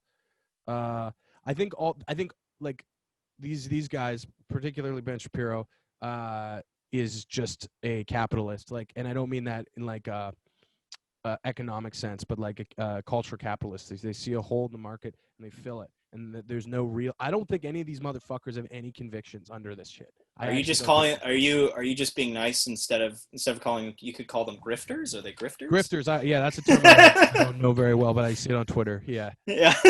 Yeah, they're grifters, man. No, they are. Like, but they're finding a hole. The left has it too. Like, for sure. I never thought we were gonna get political on this, but this is fun. Yeah, no, but that's how I feel. I mean, like, I don't understand convictions either. Like, I just like, I mean, like, the only real one, obviously, and this is like lame to say, but is like, I can't believe people don't have health care. Like, that's fucked. Oh, that's it blows me. Big one. I can't believe people can argue against that. Like, just on a moral level. That's my one big one. Yeah, that's pretty messed up. Yeah, no, I fell for that Ben Shabibo stuff, because I was angry that everyone was angry at each other, and I was like, oh, I want some actual like hardcore facts, and he does serve them up on a hot plate, and you're like, oh, this actually does make sense. And he's a good memory, you know what I mean? Like, that man can like pull fucking like he's a classic nerd, man. He's like he can fucking be like, that's why it's 37. But that's why it's funny to call him a Ben Shabibo, because you're making fun of his name. You're like your high school bully, and he's just a nerd, and you're just kind of like, what a dork. Just shut your mouth, just chill out, because this doesn't affect you. Like Ellen Page, who's now Elliot Page, changing their identity because that's the way they feel, or not they feel, that's how they were born. I don't know. I haven't actually been associated with transgender community enough to really be able to talk on this, so I'm not going to spend a lot of time on it. But I don't think it really affects you on a daily life for you to just refer to them to the way they want to be referred. Yeah, like just plain and simple. Like I don't think it's really. I don't think it's important for you to have a point on it. It's the same thing. It's part of the reason why we have such a hard time moving away from church and state. It's like, I'm talking so much out of my ass and way out of my league here, but the thing is, like, everybody, like, when it comes to social issues, like there's no real way to be an expert. Yeah. Well, because you're not a part of every single community. Yeah, exactly. Yeah, you can't, because everybody is like, I think it's important to take everybody on an individual basis. Yeah. And then recognize they're a part of a group, but recognize that just because they're part of a group doesn't mean that they are, they aren't an individual in that group, right? I think about, like, with identity politics, is that the identities that become focal points of these conversations are not the whole of any individual's identity. Yeah, exactly. I think it's very important to also recognize that we are apes. We are humans. We were monkeys at one point. We all have more in common than we don't, right? Yeah. Exactly. I always maintain, like, I guess you could call me a nihilist in some capacity, but I don't think we're that big of a deal. I think it's really cool to get to shoot shit up into space. I think that's dope. But at the end of the day, we're pretty cool. We can make some music and bang on some drums. That's pretty dope. We can entertain ourselves. But I think, I think we need to remember that, like, at the end of the day, we're just all dicks in space. Yeah. Like, I actually opened for a band once called Dixon Space. That was his name. His name was Patrick Dixon. Okay. And that's funny. I shouldn't have opened for that show. He sounded like Tom Petty kind of, and I was doing avant-garde bullshit. I don't know how that. It was in Duncan. It was really funny. Oh man. We were laughing, like we cleared the whole audience. It was sick. That's weird. Yeah, no, he opened for me actually. He opened for me. He opened for you. Okay. Yeah. But yeah, no, I think it's just important to be. I had a point that I was going to say, but I totally forgot it when I was trying to come to the political end spectrum. I think we're just. I think it's just we all just need to remember, like I said, we just all need to remember that, like, we all got to live together, man. Like, this isn't going to go away just because, like for instance, like a lot of my family members have different political views than I do, and I'm the type of person, like on our show and like this show, you'll see that I'll talk shit out until the cows come home. Like, I don't give a shit. Like, and a lot of people get exhausted by it, but I love it. Like, I think having a 4-hour conversation about somebody who does not agree with you and tells you you're going to hell because you don't believe in God and you haven't heard God's message is a great place to start. Like, I don't get to do that very much. I don't. Dude, I had a 4-hour. My friends all completely disagree politically though, and we're still dogs. So like. Oh really? Yeah. I had a 4-hour long conversation with a Baptist recently, and he believed in the 5,000-year-old young Earth theory, and I was very confused by it. But I was like, "What denomination is that?" I don't really know. I couldn't tell you, but I just knew he was a Baptist, and I'm like, oh, those are some semi-create. I don't know. I don't want to talk about it. If I don't want to, like, because if there are somebody who's religious that's listening to this, I don't want them to like feel like I know anything about it. But I think he was a creationist, but he didn't really understand how dinosaurs were a thing. I think he thought that we lived alongside the dinosaurs. I couldn't remember, but it was definitely interesting to hear. But I don't know. I would like to say that in regards to that kind of stuff, like, you know, I think it's so important to, like, because you get revelations from those conversations about yourself and where you stand in the universe. And like I said at the top of the episode, like I said, that I have a fear of being out of control. I think that, and in that fear, I needed to learn how to be present. And the best way that I've ever learned to be present is to recognize that my life means jack shit to the scheme of things. And somebody said to me recently, they were like, you know, we spend all this time trying to, you know, be remembered after we die, but when we're dead, our ego is gone too. So it's like, who cares? I do think there is kind of a selfishness in that way of looking at things, though. Yeah. In some ways, where it can easily become selfish, where you have that sort of nihilistic, I'm just a grain of sand, nothing, like I don't matter, nothing matters. That. Oh yeah, for sure. Become kind of.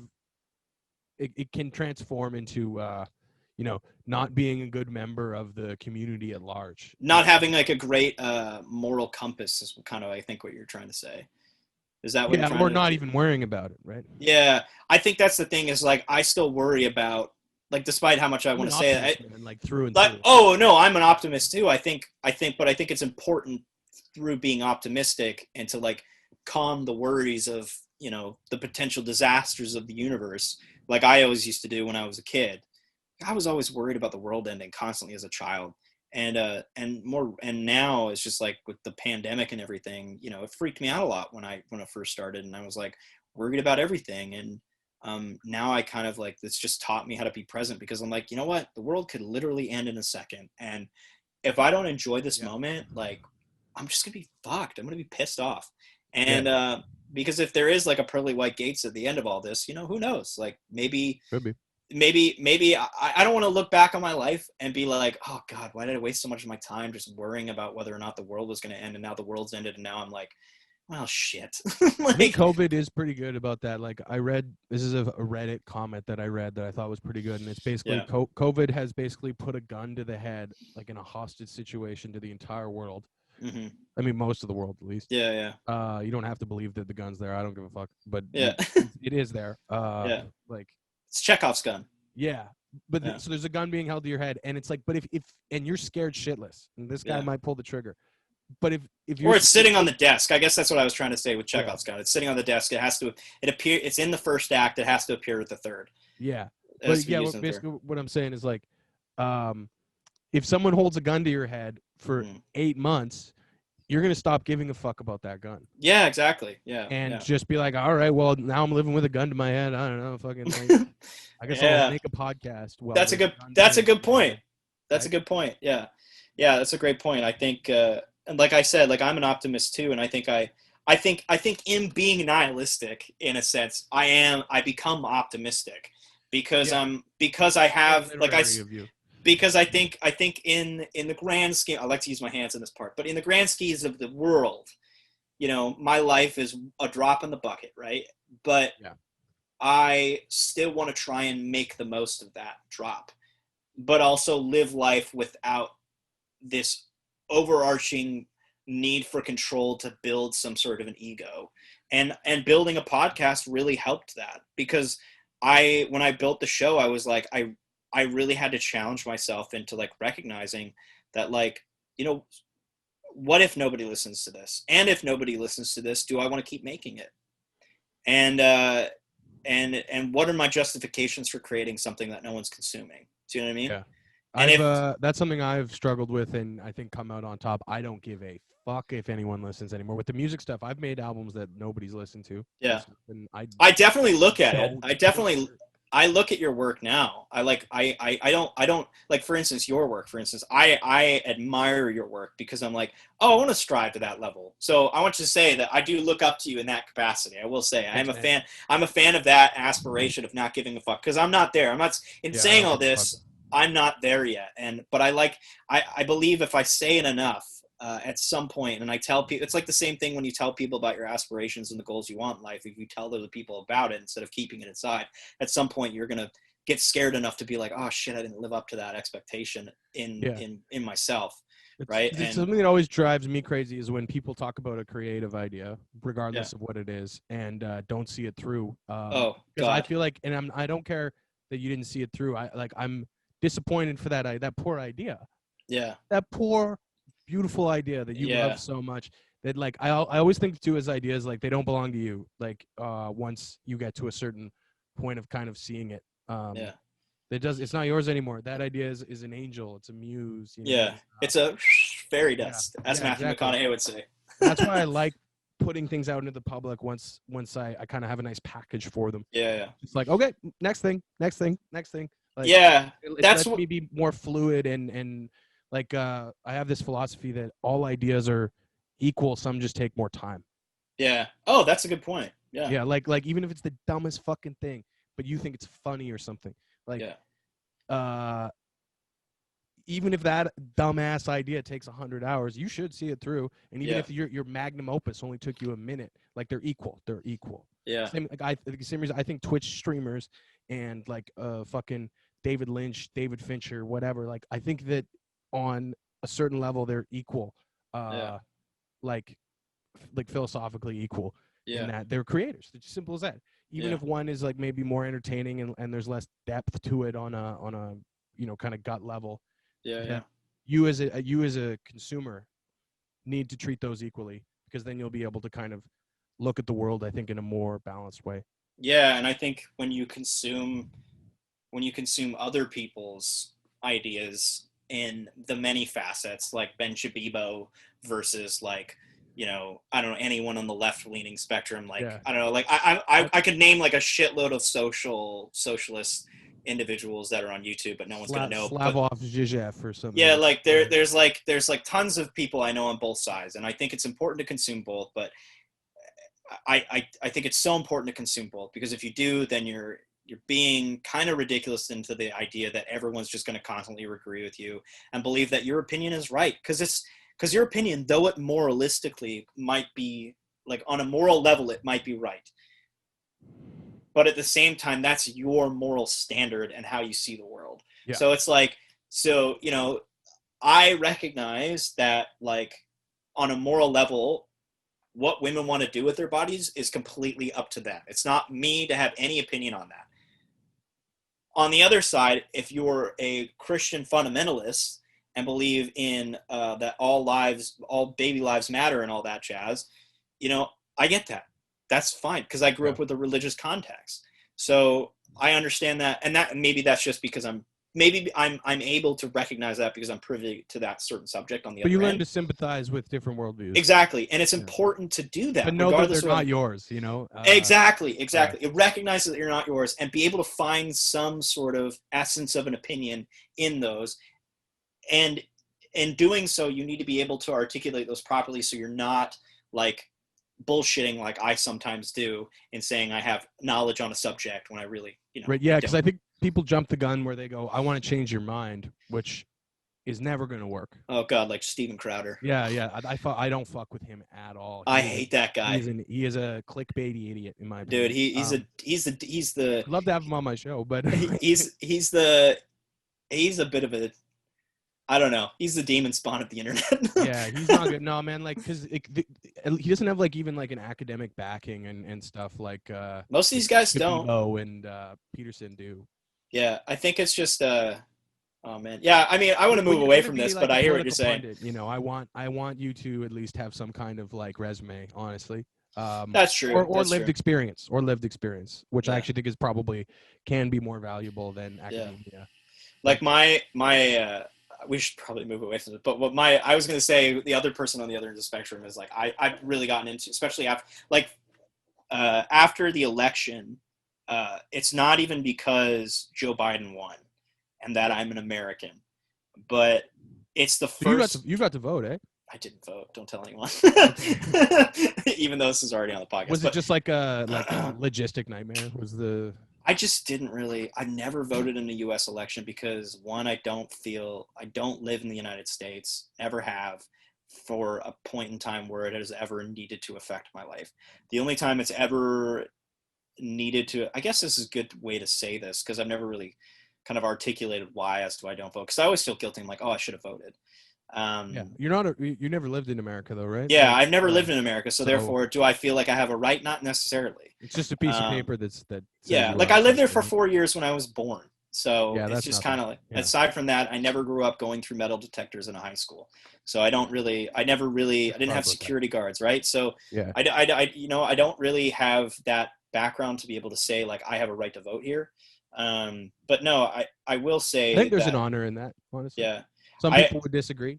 Yeah, but I felt like I think you should have voted, honestly, but whatever. Fair enough. Yeah. But I also don't think like I had enough confidence in knowing that my state would turn the way that I wanted it to not really have to. What state would you be voting in? Probably Minnesota, because that's where I was born. Okay.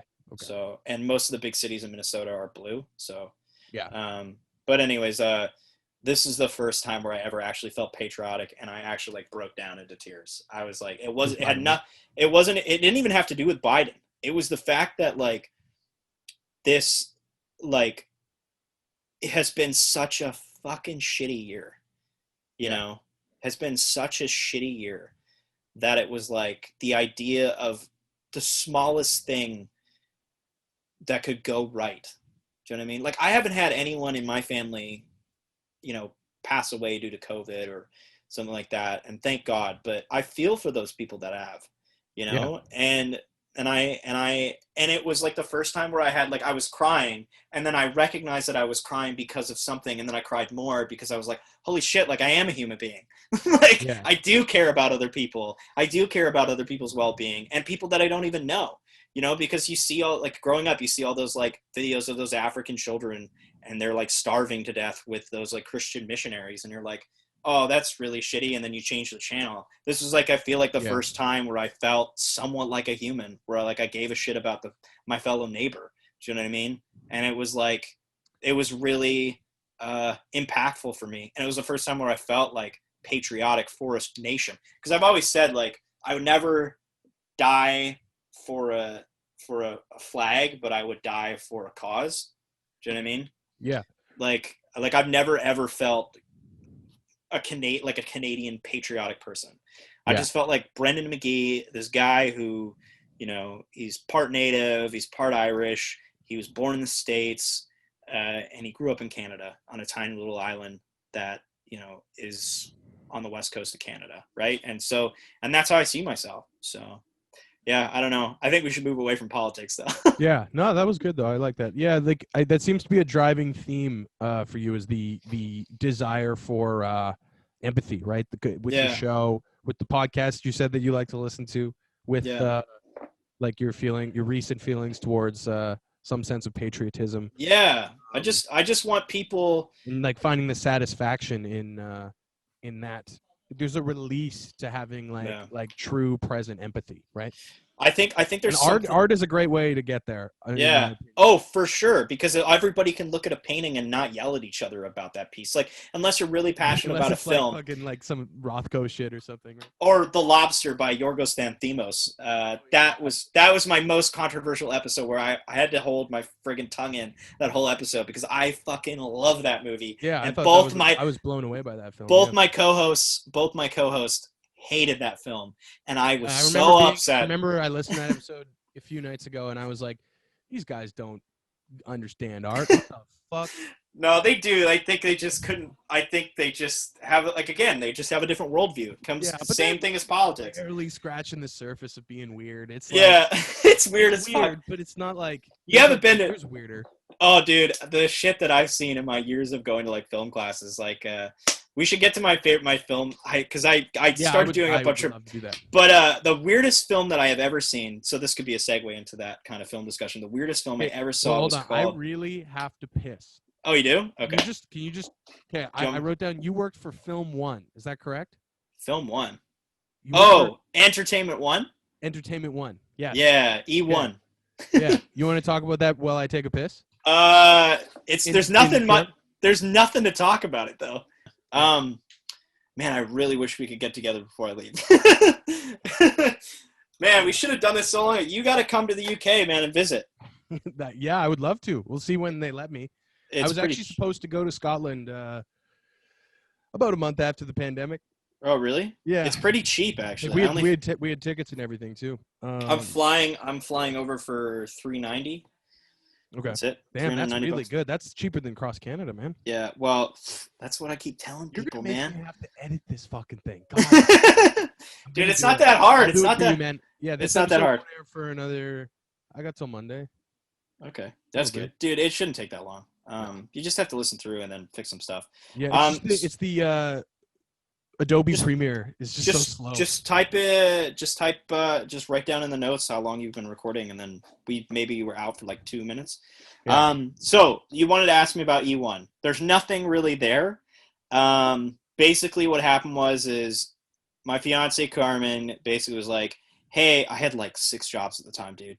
My fiance was like, "Hey, this is an interesting job." That's how I know that. I ran into you, and you were in you were like at the Martlet, and I was going. Dude, and you were just like, "Whoa!" I was working for 2 coffee shops, a radio station, my fiance's dad, and E1. So it wasn't like 6 jobs. It was only. I think I was doing some other shit. And then I had the podcast like full time. So it was that. So it was like 5 jobs. I don't know, whatever. But I had E1 and I applied for it and I got it and I was so surprised. And I was like, holy shit, because it seemed like a really legit job on paper. But all it was essentially me going into a theater, scanning tickets like you would if you were like a theater attendee, like a local theater, and just scanning like pre-screener tickets. For like audience, and then when the audience comes out, when you're in the audience, when you're watching the film, because you watch the film with the audience that got not pre-screeners or whatever. They weren't like pre-screeners. They were more like early access tickets, like that came out like maybe like a couple days before everybody could go see it. Yeah. And then basically I would go in and watch the film with them. I would write down notes of how people reacted or when people laughed and stuff. And then when they come out, I'd stand there with like a clipboard and take notes about what people thought about the film. And then at the end of the night, I would basically report back. Like I'd have to write a whole like short report about all the notes that I'd taken that night. And then I'd submit it that night. So it was like 6 hours worth of work. I was getting paid like $14 an hour. It was a joke. On paper, it looks really cool. But the problem with it is I realized that I didn't want to do the job when they stopped, like, because they wouldn't like properly pay me. So Right. it was check by mail, and they were based in Toronto. So I would get paid every month at the end of every month. And I only did the gig like 3 times. And can you hear my mom in the background? I heard her briefly, but it was very quiet. Hey, Ma! We're going full like Shh. South Park. Yeah, well, I call her Ma. Gamer. So, but essentially, yeah, it wasn't like, it's cool to have on paper and to say that I had it for 6 months, but I only did like 3 gigs for them, and they made it out to be like this very professional job. And I remember I showed up on my first gig, and I was all dressed up, and like I was wearing like a nice like shirt, like pressed shirt, and like nice dress pants and like fancy shoes and shit. And I rock up, and it's just at the Odeon, and everyone's just like, the hell? Like that. And I had really nice hair and stuff, and it was funny. It was funny as hell. And sounds funny. And then after a while, I just didn't care anymore. I think by the 3rd time I did it, I was like, I'm done after this. Because then they asked me to last minute, because the full point of the job was to like build marketing campaigns as well, and you pitch them to certain restaurants. So they would build like, they'd build like bingo nights or stuff, ways you would like create ways for companies in your community to have nights where they could give away your tickets. So essentially they were doing free promote. They were basically doing handshake deals. That's the way it was in the verbatim wording in the training. It was like handshake. Yeah, it was like it was like handshake deals with the company. Basically they would promote your shit for free if you organized a way for them to like do whatever. It was very grifty. It was like, hey, local businesses, can you make some money for a really big company? Like, and it was really, I felt a little bit, I was just kind of like, I love my local businesses in Victoria, and I was kind of like, I felt a little grifty doing it. And by the time that I had to get around to doing that, I did not understand the criteria at all, because it made no sense. And so then I just told them one day, I was like, I quit. And the other problem was they wouldn't pay you on time, because the main guy, like my boss quotes, he would like forget to submit my paycheck, and so I would never get paid on time. And so I was like, I quit. I was like, it was very simple. I sent him a message like, and I was like, hey, sorry, I just don't want to do this anymore. And they were like, yeah, whatever. I was getting paid like $14 an hour, so it didn't even matter. Yeah. So. And it was like you were only getting paid for whenever they had a film. Yeah, basically. And the films were terrible. So I watched some weird movies, man. Yeah. I watched some weird movies, but yeah, that was really it. It's cool on paper though. So like if I ever want to go work somewhere, I could be like, yeah, I did marketing for a big film company. Yeah. And it's 6 months, but it's, you don't need to say. But I didn't say how much I worked or whatever. It's really not that hard to do that job. It's just, they made it complicated by, like, that companies, man. Big companies, like big companies try to make their jobs sound more important, like by adding a bunch of lingo behind it, like synergy and shit. And you're like, okay, just tell me bare bones what I have to do, and then I'll go do it. Don't be like, hey, you got to go do this, and you have you know what I mean? And because like, that's the thing is, I find that like once you get into the business end of like filmmaking, a lot of times. This is with people too. You can meet people in Vancouver that do the exact same thing, where they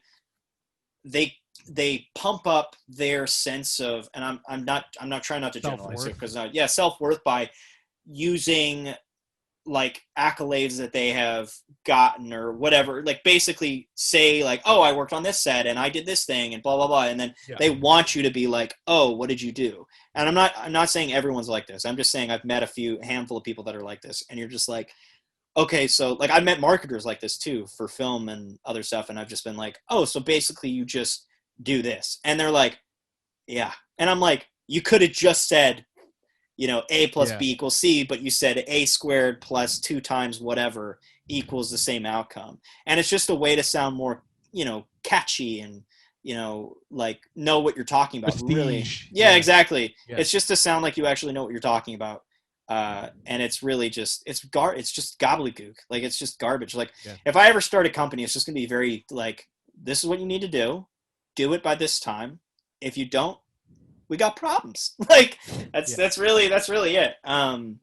So, well, it's, and somewhere in there it's supposed to facilitate creativity, and somehow dick swinging gets involved with something that's very personal, right? Yeah, Which drives me nuts. It's the I'm problem. also I can support the what would be the word, like making money off of creativity and like genuinely striving to profit off of something creative, but I don't think that way, and I think it's really bad for the creative process. But yeah, I think it's part of the reason why I think maybe I'll get into filmmaking someday. I have like a couple of dreams where like I'd love to make music videos. That'd be a lot of fun because I feel like I have a good sense. Like one of my favorite things about making our show was putting together the synopses for our show, because it was a lot of fun to mix music with audio, like discussion audio, which is a lot of fun. It's a lot of fun to hit certain beats. Like I feel like I have an ear for that. And that's the one time I'll toot my own horn and be like, hey, like I think I actually pretty good at that. Like I'm proud. That's the proudest work that I produced, is like our synopses and being able to produce those and like direct, because that's the one part of the show that's very directorial, where it's like I have to direct. It's performative. You have elements for two different art forms, right? Exactly. And so that was sort of something like that. But I don't know. I think that there's nothing there. Again, going back to that job, there's nothing to that job. I think I've had a lot of film gigs and stuff like that, but at the end of the day, like I find that creating your own work and like being able to connect with your audience the way you want to, and finding an audience too in that process where you can, like, you know, and also not create expectations with your audience that you have to produce shit all the time. Like, and that's a big thing that we talked about on our show, is like we were releasing like once a week for like a whole year. And then I got to a point where I was like, I can't do this anymore. Like my life, like I need to finish school. I need to do this. Yeah. Like it'll happen. But as long as you're kind of, because the thing is like I said, I like to be in control. I like to make sure that like what we're putting out there is like not a bunch of, you know, in my opinion, gobbledygook, like for us, you know, like I want us to have a point. I don't want us to like, you know, because like, because it's like you want to get in and get out. Like we're talking about movies. We're not talking about, you know, how to create another planet and, you know, terraform it or whatever the hell. Right. It's just, we're talking about a movie, you know, and then we're not. So, and I would say that in that platform, you should really max go for an hour. But yeah, moving. An hour is the sweet spot of a podcast. With this show, I don't give a fuck. Like whatever's natural is. I think that this show is perfect for that. I think you have that space, and maybe one day I'll do that too. But you know, until then. But I am modeled after the Joe Rogan thing, where it's like I feel that they don't do anything. It's clean, and I like it because you can tune out. Yeah, for sure. You know. So you were saying, well, I was taking it right before I took a piss, massive piss. Okay. So satisfying.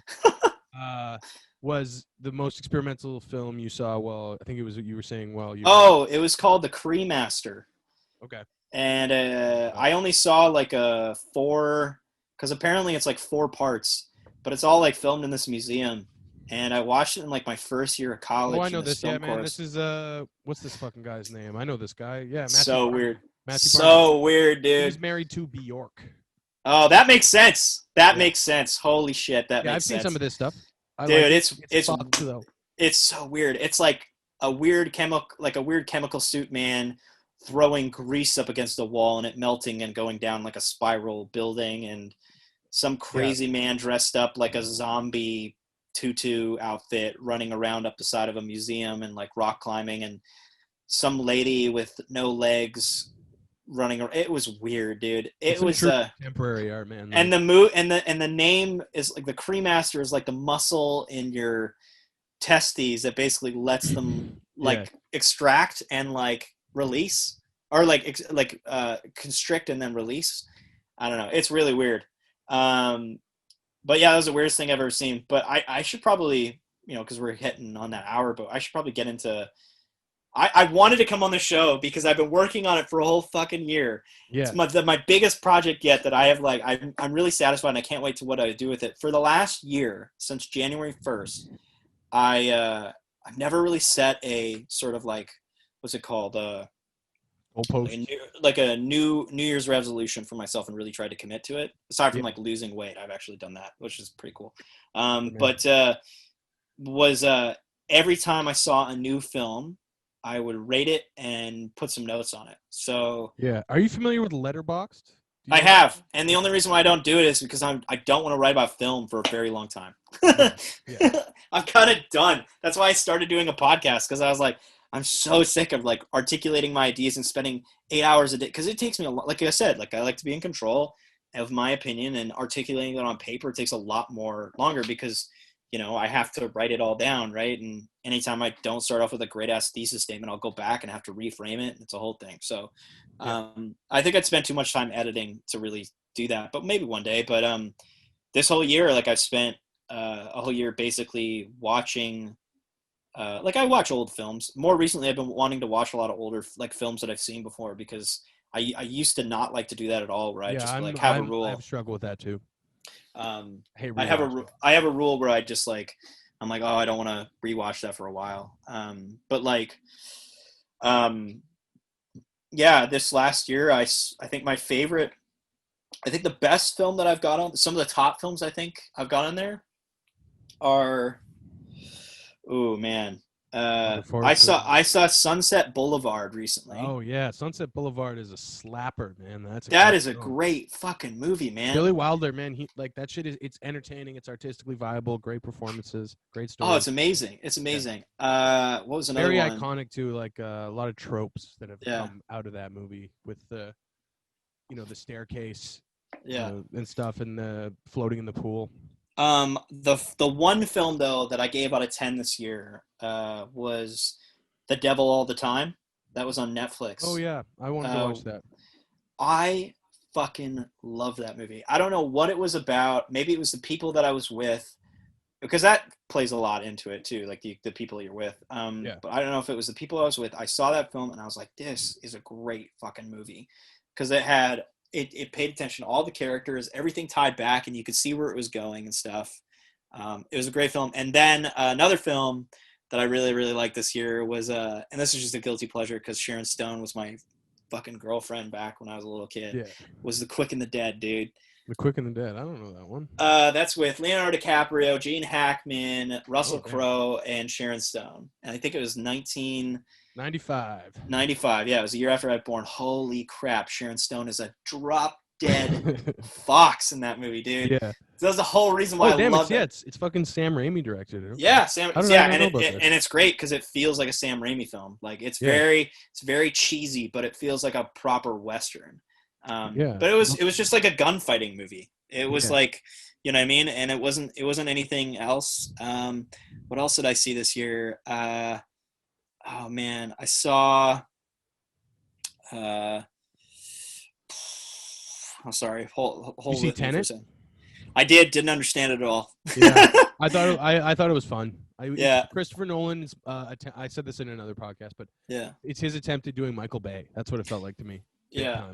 I saw full action on that one. No, my problem was he just wearing the suit on set doesn't help. I find that maybe it just adds a level to his ego where he thinks that no one else is there and therefore his art is like high art. Yeah. I really appreciate his work, but after that film, I was kind of like, all right, dude, what are you trying to do? Because no one can hear your film. Like his audio, I just remember our theater teacher, and I remember our theater teacher in high school basically saying, okay, kids, like, I know your music is great, but your dialogue is more important. So just remember that on the systems that we're working on, when you export your video, when you're finally done with your finished product, you have to make sure that your audio is not at the same level, or the dialogue is not at the same level as your audio, like your music, because otherwise we won't be able to hear it. And I just remember watching that film and being like, man, he should have just taken a lesson with our theater teacher when we were kids. Shout out to Mr. Gray, though. He's a good man. Yeah, he's a good guy. A film that you might think that you might be impressed by that I really liked, and it was just because of the year, the place and time that I was at, was High Fidelity. Yeah, High Fidelity's a favorite of mine. I haven't watched it in years and years and years, but I remember being quite fun. I read the book, too. I'm a fan. You did? That was when I was an early teen. I was a big Nick Hornby fan. I liked his books. But yeah, that one got a 9 from me. Man, I've watched a shitload of films this year, and The King of New York with I watched that. I watched that recently. Yeah, that was great. Honey Boy. I saw Honey Boy. I watched that one too. I went on a Joaquin Phoenix. This is my favorite actor, Joaquin Phoenix. There we go. I'm wearing the T-shirt. I just pulled it up. It's it's a shot from The Master. That's my favorite film. That's my favorite film of all time. Yeah, I need to watch that one again, but I couldn't wrap my head. I watched it when it came out, and I was probably 15. Dude, I've seen it so many times. Gotta see it again. But yeah, speaking of The Master, I should probably. And that's the other thing is when I knew I was coming on your show, I was like, oh man. Well, actually, I think a couple days before, I think I was like, it was just coincidental. But I was like, oh man, I should really start making like a master list of like my favorite films of all time. And I was like, okay, what belongs on there? And I realized like the films that belong on there are the ones that I've seen the most and always like going back to. Do you want me to list them off what I've got so far? Yes, please. So I got The Master, obviously, just because like I said earlier, like I'm obsessed with like flat Earth people. Yeah. Like I'm very interested by them. Religion. And then The Master is loosely based on Scientology. Yeah. So I was like, oh man, and I think I spent like a 6-month period where I do it every now and then, less and less like a long period of time because there isn't as many documentaries out anymore, but because I've seen them all like multiple times. Like I've seen Louis Theroux's like My Scientology movie like multiple times. But The Master is like Going Clear is quite good. That's quite a good documentary. Going Clear is good, but I like Louis Theroux way more. So. Yeah, well, his is a bit more like you really see it, whereas Going Clear is more like anecdotal, right? Yeah, exactly. I have The Zodiac on there, David Fincher film. I love really this. Like that. Some people don't like that one. I think that's some of his best work. Oh, that's amazing. Yeah. Sicario. Not a lot of people. Sicario. I'm not the biggest Villeneuve fan, to tell you the truth. I said really podcast too. I don't like his colors. That's my problem. I haven't seen the Blade Runner one. Which is funny. You don't like his colors, but do you like David Fincher? Because all he does is play with colors. Yeah, I like David Fincher because his stories are better than Fair Villeneuve's. Yeah. Fair enough. I haven't seen enough of Villeneuve's films. I like Prisoners. Have you seen Sicario. Have you seen Enemy? Yeah, I hated Enemy. I was interested by Enemy. I was curious. I thought the ambiguity was unearned. The ambiguity of the ending. They did the Kafka. Fair enough. The Kafka reference, and I was like, nice. Yeah, you're super. I didn't get it. I definitely had to read up on it at the end. His first like feature film was called Incendies. I don't know if you've seen it. Yeah, I've heard that's really good. I've seen I just watched it last night. Okay.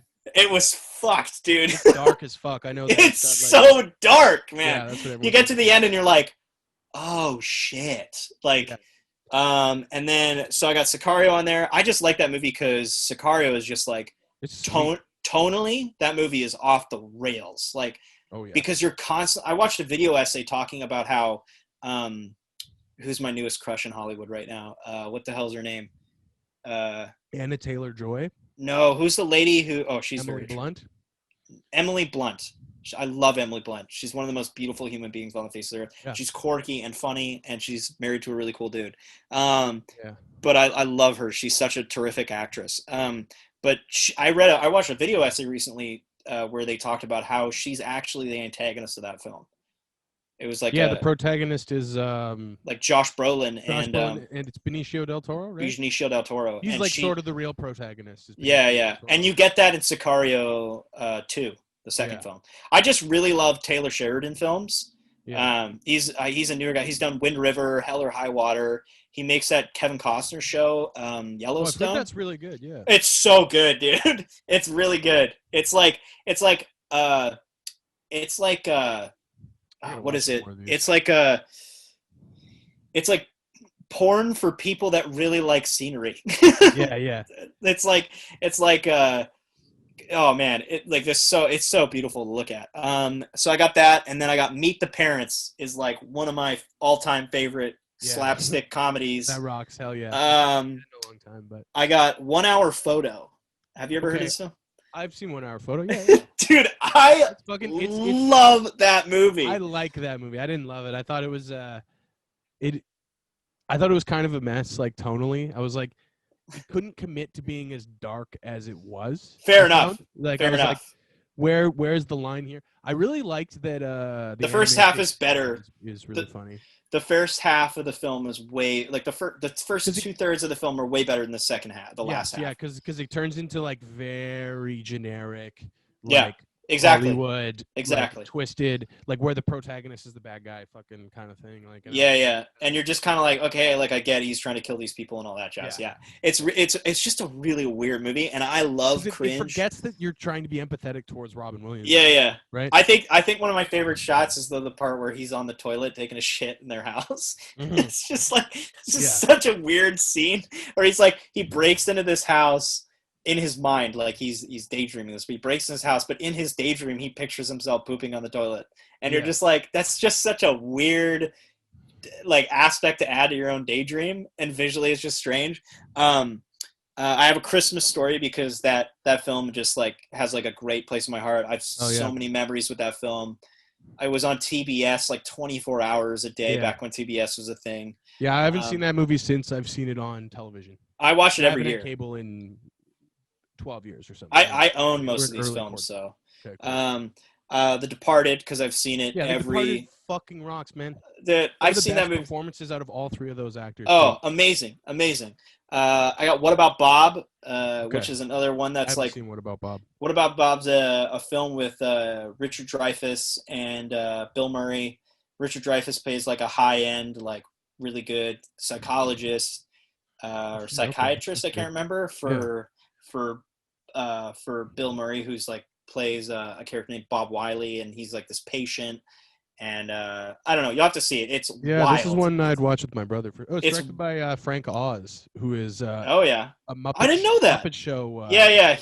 Him and Henson. What's his name? Brian Henson. Him and Henson. Richard Henson. Richard Henson. Right? Yeah. I don't think so. I think it's Bill. It's something with a B. Anyways, but there's that film. I got Jim Henson. I got The Lobster on there because it's just a wild film. Yeah, I love The Lobster. Yeah. Inglourious Bastards, because that kind of rocks, man. Yeah. Inglourious Bastards like kickstarted my want to make film when I was a kid. What We Do in the Shadows, because goddamn, that movie is a technical masterpiece. You think so? I thought it was unfunny and boring. Oh, really, dude? Yeah. I don't like that kind of humor. It's that it's really silly, but it had this air of like. Do you like Flight of the Conchords? Yeah, I don't love Flight of the Conchords. Okay, that makes sense. The songs are very funny. Well, that's itself, I found it kind of has that kind of quirk that. Do you like British? Do you like British humor? Rarely. See, I think that's the thing. Is like I find it's like there's something about British like comedy, I should say, rather than humor, where I'm always just like fuck off, like. But that's self-deprecation. I think that's the difference because I mean, having like context, I guess, not being able, like, I have context for this just because I spent so much time with British people. Yeah. They're very self-deprecating, and in our part of the world, we're very egotistical. Yeah. And so our humor is very slapsticky. There's a slapsticky, but it's self-deprecating. Yeah, it's great. I like Charlie Chaplin as like the kind of touchstone from the kind of humor that I like. Fair enough. Very over the top, like early Adam Sandler and stuff is like kind of my like wheelhouse. Fair enough. And I can intellectualize it too, like but oh god. Yeah, like I like the fact that it's like, okay, a kid would find this funny. The kid, you don't need to think about it, like it's funny to the core. Mm-hmm. Whereas British humor, it's like I'll watch like, I don't know, fucking the IT Crowd or some shit and be like, yeah, that's a bit more in your face, but yeah, it's not a great example. But I'll watch it and I'll go, okay, I get it, it's clever, but like it's only appealing to my brain. It's not appealing to my body. Yeah, fair enough.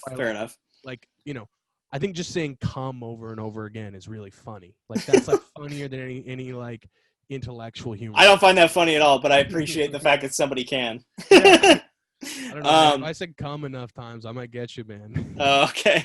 I got Burn After Reading, because that's just one of the most amazing films. Underrated film. Yeah. Oh God, that's a very funny. That's a movie. That's funny. Hard and funny. Yeah. That movie is that is probably hands down Brad Pitt's like probably one of his best roles. Yeah, that shit with the bike is so funny, man. It's so funny. You call that a schwinn?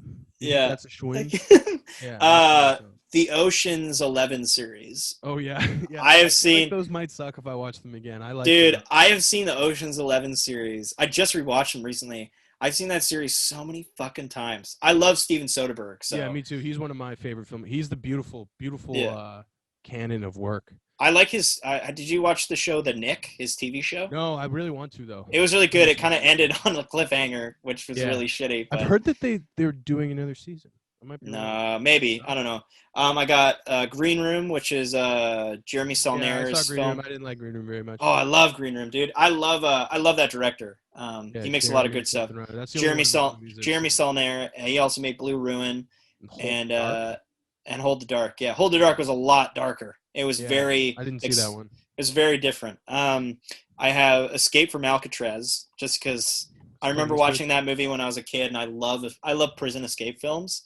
It's a bit of a niche. And Rock, Sales. like The Rock? Not as much. Okay.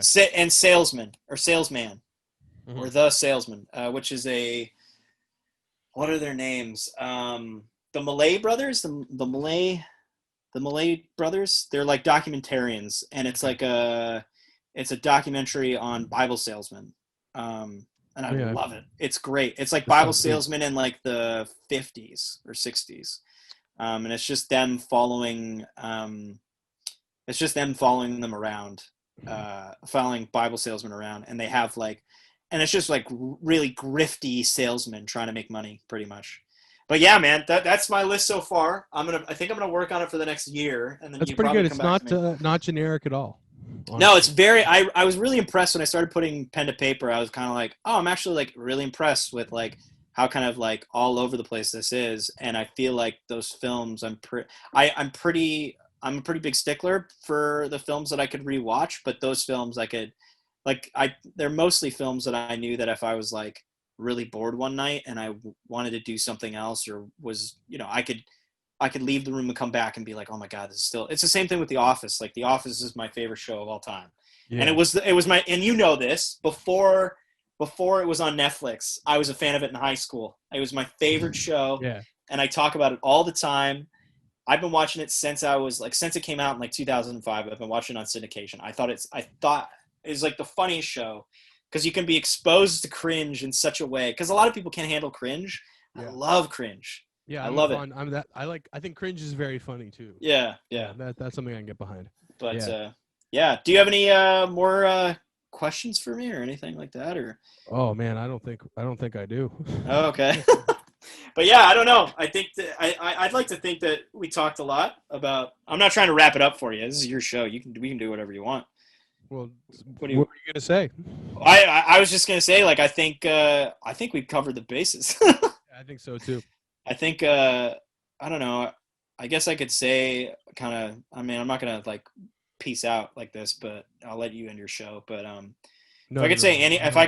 don't have a formal ending. Okay. If I could say anything about making stuff, like I guess we could lean into this a little bit. Like I'm moving to the UK, and before moving to the UK, we had like COVID and stuff, and I was really thinking about like what I want to create next and like what I want to do next with my life, because I basically am starting a whole new chapter. And back in May, when I was kind of like took a break from the show, and Corey and I talked about it, we're just like, oh, we only want to make the show when it feels right to us. And because we got to a point where I was like, we didn't really know who was listening to it anymore. So we're just kind of like, whatever.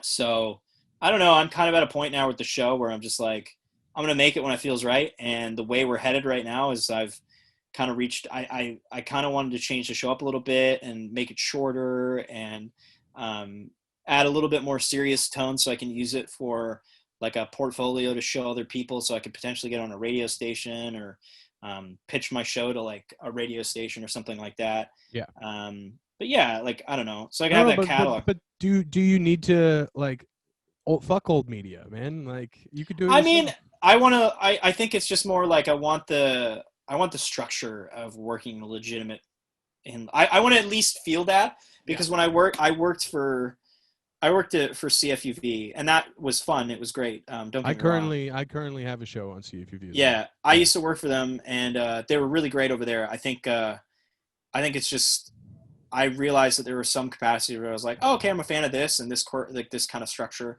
There's some things that I wasn't a fan of, and they could definitely say I probably wasn't the greatest employee, or I was. I don't know. It was a bit of a mess, but probably edit this out. No, that's fine. Like, I mean, CFUV, like, college radio is inherently college radio, non-committal, right? Like, that's exactly that's part of the appeal, right? Yeah. I forgot to do my show last week. Well, I was working for them, so I worked for them as like. What was your role? I was a producer for one of their shows. I can't remember what the show was called. Something. Oh man, I can't remember. I was really impressed. It was basically my job was to like facilitate and helping volunteers essentially like come up with ideas for a show and for them to go out in the field and like collect audio and for us to build the show together. I will admit it was really difficult because the hours that I was given or paid for couldn't accommodate the level of like control that I needed to feel comfortable with.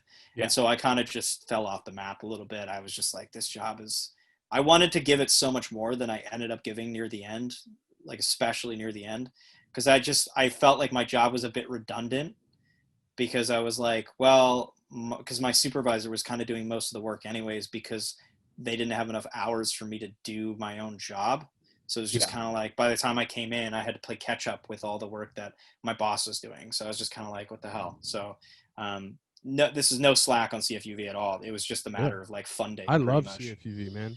Personally, they've been nothing but good to me over the years. Like, yeah, I know they're really good to everybody over there. But I guess what I could say is like the one thing. Troy gets me guests on this show, man. Troy?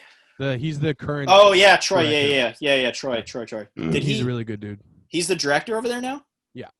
Oh, who's he the man, like studio management?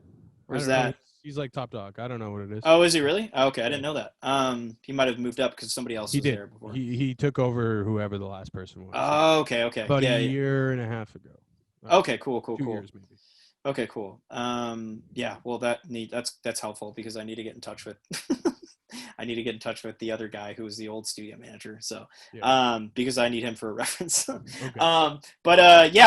I think the one thing that I really want to do with our show in the future going forward is reaching out to, artists in the film industry. And I think the UK will be a great opportunity for me to do that. And so that's kind of where we're headed with the show. I've got like one sort of pilot episode that I'm tentatively like getting ready to work on with a director that was like, he was like really streamlined in the beginning. And then after that first movie, he became very like, it looked like he was going to become like a big boss, he had the potential of being like, I'm not saying he had the potential cause I don't, that's kind of rude.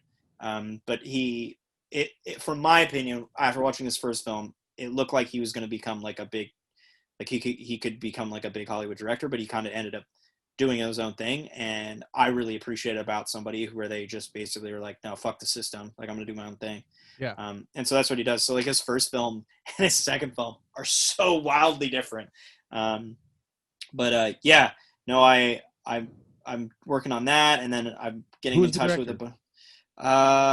Graham. What's his name? All his movies are on YouTube. Cause that's how he releases them now. His name, I have it on. His name was Graham Jones. He's an Irish film director.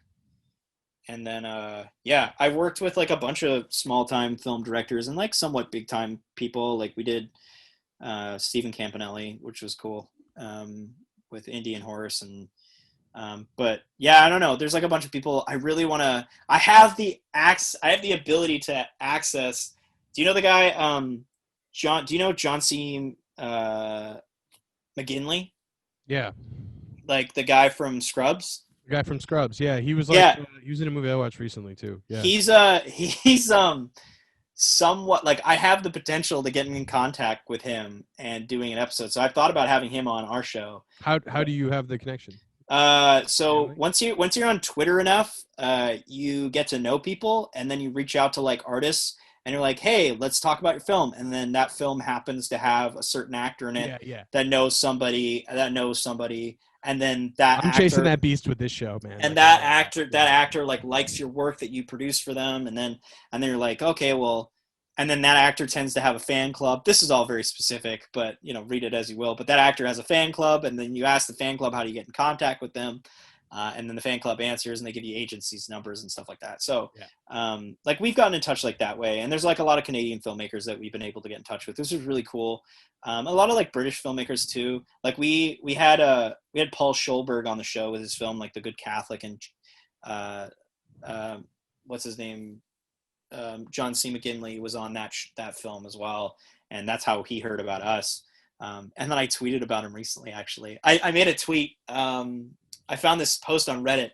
Kind of we're just sitting in the weeds, but we can end whatever. I made this tweet recently because I was on Twitter, and or not Twitter, but Reddit, and I just recently like opened up an account with Reddit. I used to just scroll like a grifter, but I saw a really funny tweet about Game of Thrones. It said, honestly, GOT would have been improved by John C. McGinley flying around on a helicopter offering commentary on what's going on. And I took a snapshot of that and I posted it on Twitter, and he liked it. And I was like, dope. So it's cool. It's pretty awesome to like be able to get the attention of people that you really care about. Like Les Stroud, for instance, like we had Les Stroud, like one of our posts on Instagram. He's like a big, I don't know if you know him. Les Stroud's Survivor Man. Survivor Man. Yeah. He liked one of our posts, and then that's a piece of Canadiana right there. Yeah, dude. That's a bit of a deep cut if you have international listeners, but Les Stroud. And then there's the biggest one we had was what do we have? We had Ben Stiller like one of our Instagram posts, which was pretty cool. And then I tried to reach out to him because I was so nervous, but I reached out to him. I was like, oh man, it'd be so awesome to have you on the show. But they privatize everything when you say everything to, when you send messages to like, celebrities. Blue check marks. Yeah. Yeah. They so, but that was pretty cool. Like that was for my favorite episode, one of our favorite episodes of the show, which was Secret Life of Walter Mitty. Yeah. So, but you directed anyways, that film, right? Huh? You directed that one, right? Yeah, he did. Yeah, he's a great director, Ben He's Stiller. a good director, yeah. I think he should do more directing. Like, not that he's not doing it now. I think that like, people need to pay attention more to that guy's work, especially in his older years now, where he's like kind of getting up there, where I feel like he's got a lot more to say. Yeah, I could see him end up making films similar to like someone who he's worked with a lot, Noah Baumbach. I could see him getting into that territory because he's scratched the surface with that kind of sort of middle-aged, like Noah Baumbach's movies are all like middle-aged reflections almost on your. They're great films. Yeah. They're great films. I love his movies. Yeah, I would say the Merowitz stories, New and Selected, is like one of my favorite dialogue scenes. Dude, so good.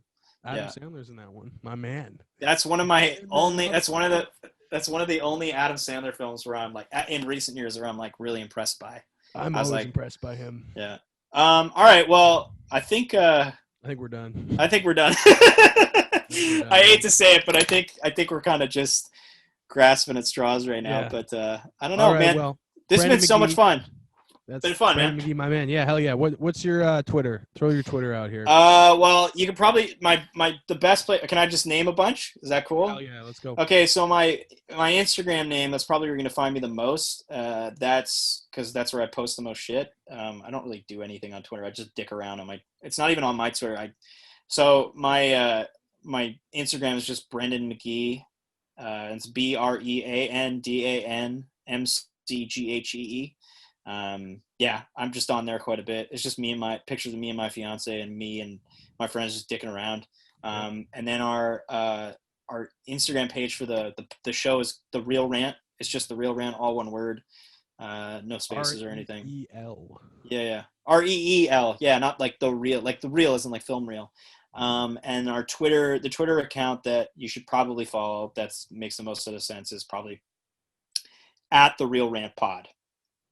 And that's, I don't know. That's where you can find me for the most part. You can find them.